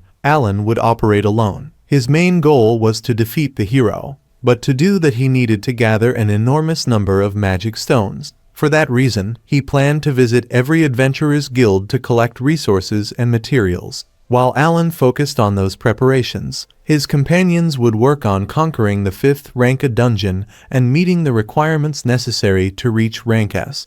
Using the 28,000 gold coins he had accumulated, Alan continued recruiting resources and gathering materials. After a great deal of effort, he managed to collect 1 million rank B and rank D magic stones, along with 100,000 rank C magic stones. His summoner level also reached level 7. With new abilities unlocked, Alan finally gained the ability to summon rank B magical beasts. When October arrived, Alan turned 14 years old. Upon reuniting with his companions, he noticed that all of them had changed considerably. They had successfully conquered the 5th ranked dungeon. Alan also confirmed that his own preparations were complete. He was now far stronger than before. As the only person capable of leading a dungeon, Krina wanted to see just how much Alan had improved. However, before facing the hero, Alan had another goal. He wanted to fight Krina. She had been waiting for that moment for a long time and was determined to win that battle. At last, the final match of the Academy Martial Arts Tournament arrived. On one side stood Kensei Krina, the defending champion. On the other stood Alan, the summoner participating in the tournament for the first time. Everyone immediately realized that this battle was on an entirely different level from the previous matches. After all, Alan and Krina had already conquered 5 rank A dungeons together. The spectators were amazed by how much Alan had improved. His stance, movements, and presence were completely different from before. Krina stated that he seemed like an entirely different person from the boy she had met the previous year. Even so, Alan was still hiding part of his true strength. Krina then asked whether he truly had no intention of using all of his abilities. Alan confirmed that he would fight with complete seriousness. Krina knew that even without revealing his full power, Alan could probably defeat her quickly. So she responded with one of her own techniques, Breaker. However, after some time, she decided to concede. With that, the final result of the Academy Martial Arts Tournament was announced. The winner was the summoner, Alan. Krina's defeat left everyone completely stunned. No one could understand how a summoner had managed to win a battle at that level. After the victory, Krina congratulated Alan on his achievement and asked how he had become so strong. Alan simply replied that it was still a secret. He explained that he had spent the last 2 months training intensely and that all of that effort had been necessary to surpass his own limits and achieve victory. Krina accepted the explanation without pressing further. Now, however, the two of them needed to focus on the next challenge. Their next battle would be against Doberg. His level remained exactly the same as it had been the previous year, level 60. Meanwhile, Krina had grown significantly stronger during that time and believed that, this time, they finally had a real chance of defeating him. However, Alan noticed something strange about the situation. Doberg's level had not increased at all. He simply seemed unable to surpass that limit. Before the fight began, Alan had given Krina a ring capable of increasing her speed. If she managed to activate her extra skill, she would have a real chance of winning the match. So Krina decided to unleash all of her power. Limit break. However, something was wrong. Krina realized that there was still a dormant power within her and attempted to use her soul item. Doberg acknowledged her growth, but stated that her strength was still not enough for a real battle. He then revealed his own skill, Ludagadak, boosting his attributes and rapidly restoring his health. Surprised by Doberg's strength, Krina believed she might lose, but she chose to keep fighting in order to prove how much she had grown. Right after that, Krina nearly killed Doberg during the match, and the hero stepped in to stop him. He also warned everyone not to let their own abilities control their minds and actions. After being accepted, Krina's life changed, and he gradually grew closer to that girl. After the battle, everyone wanted to know if Doberg was okay. Krina apologized and offered the compensation he could afford. Since Lord Doberg acknowledged his defeat, Kensei Krina was declared the winner of the duel. Even so, Krina felt that he had also lost in a way. Then it was Alan's turn. Even though it didn't seem important at the moment, he believed he could destroy his opponent's confidence and win the magic ring capable of restoring energy. He knew the tournament would spread his name across the world, and despite the challenges, he believed he could adapt quickly. Alan managed to block the hero's attack, shocking everyone. People began to wonder if he had been holding back the entire fight. Then, the appraisal ability of the summoned beasts revealed a surprise. Alan possessed a special blessing that normally could not be detected. It became clear that his opponent was far more powerful than anyone had expected, and their initial calculations had been completely wrong. Even so, everyone still wondered why someone would choose to fight such a dangerous battle that way. Since both fighters were nearly equal in speed and normal attacks were ineffective, the only option was to increase the number of strikes and apply even more pressure. A new assault began, and a magical creature appeared, a dragon. After waiting so long, it finally entered the battle, but quickly realized its enemy was much stronger than expected. Even after taking the attack, the orichalcum armor remained completely intact. The students analyzed the hero and discovered that he possessed abilities such as flight and healing. Since his normal mode had 6 abilities, they believed he was still hiding a powerful offensive technique. However, because it was impossible to view the attributes of summoned creatures, no one knew their true strength. Even so, the hero remained confident and claimed he could win, saying he was faster than a dragon. Alan stayed focused on his new skill, high-speed summoning. In the past, he had to wait up to 10 seconds to summon a creature, but now he could do it almost instantly, allowing him to replace his 70 support summons without giving his enemy any chance to react. Using magic stones and charms, he continued summoning creatures at a speed impossible to follow. Considering this ability one of the greatest advantages of Hell Mode, he decided to call another creature, Kararin. The awakening skill was activated, and Kararin appeared, ready to reveal its true power. Oath activated the 9-link god with the command to destroy everything around him. A new technique was revealed, Blade of Life, showing what a true battle against a summoner looked like. Sword in hand, he charged forward to demonstrate how a hero could be defeated. Alan endured the attack by using Mirror to reflect the strike. The hero recognized Alan's ability and decided to use Reflection against him, despite the danger of facing a hero because of the overwhelming power behind his attacks. A glimpse into the hero's past is shown. New warriors kept appearing while many of his companions had already been lost in the war.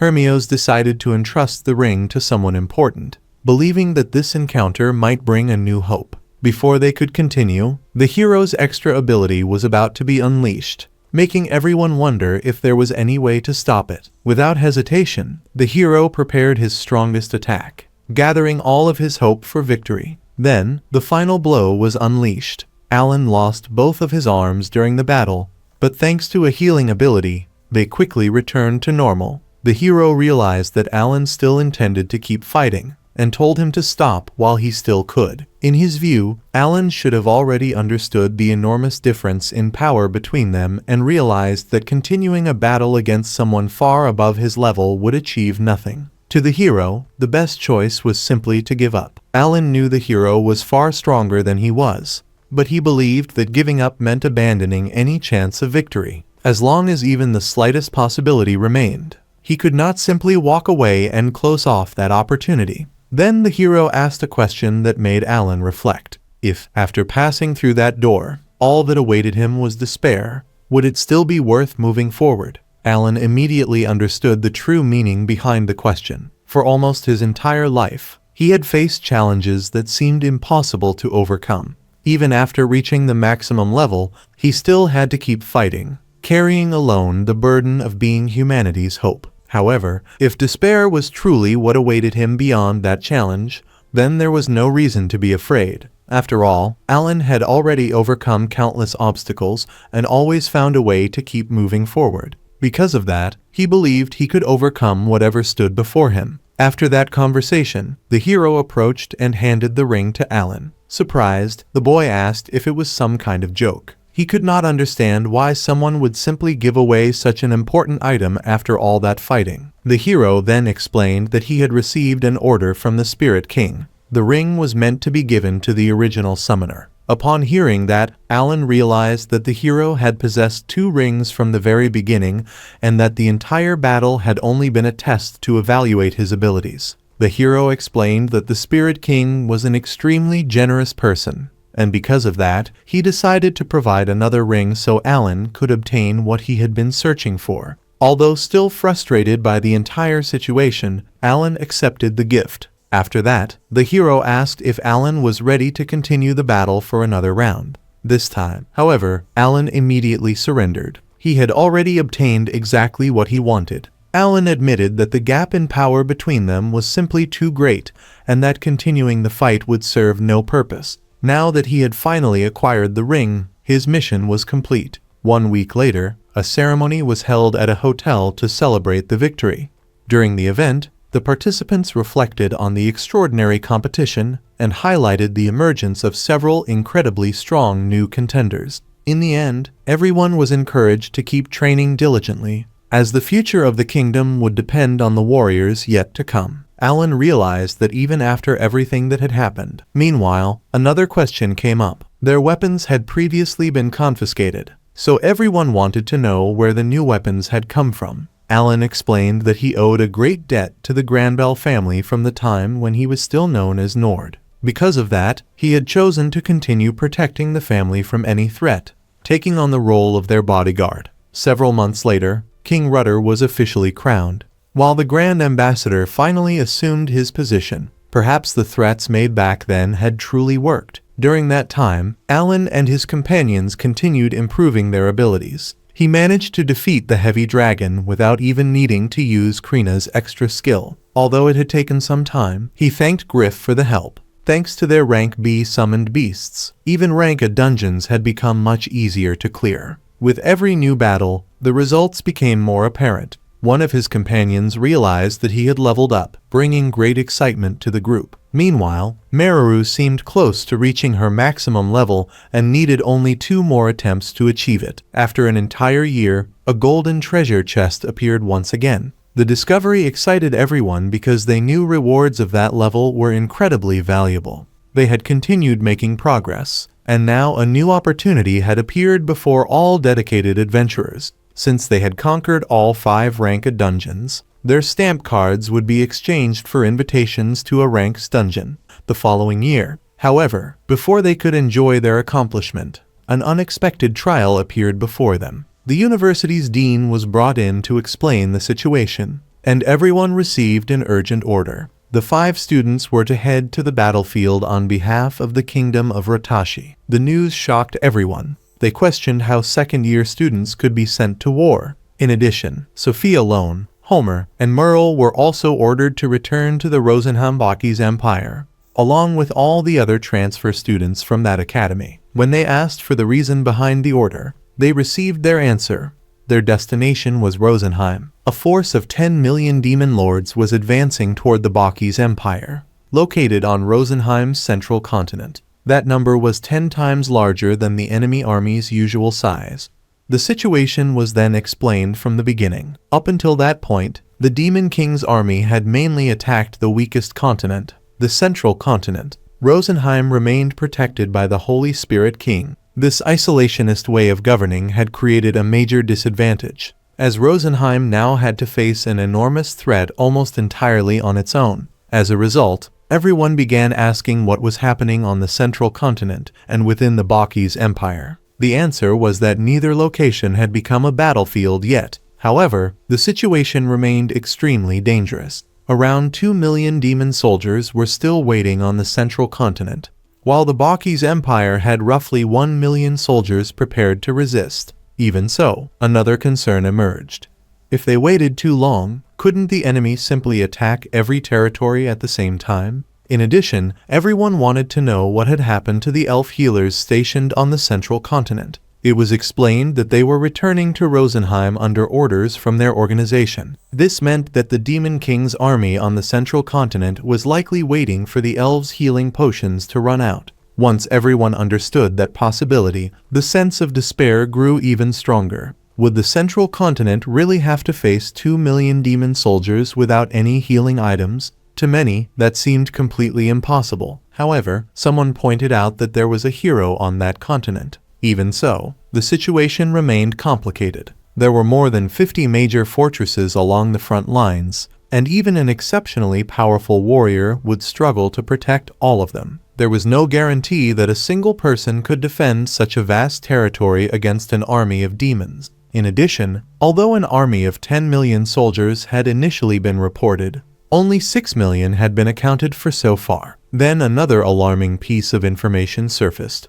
Around 4 million bodies, believed to be reserve forces, had been spotted near the coast of the central continent. The revelation shocked everyone present. 4 million additional soldiers meant they were also approaching that region. Faced with this situation, a new question arose.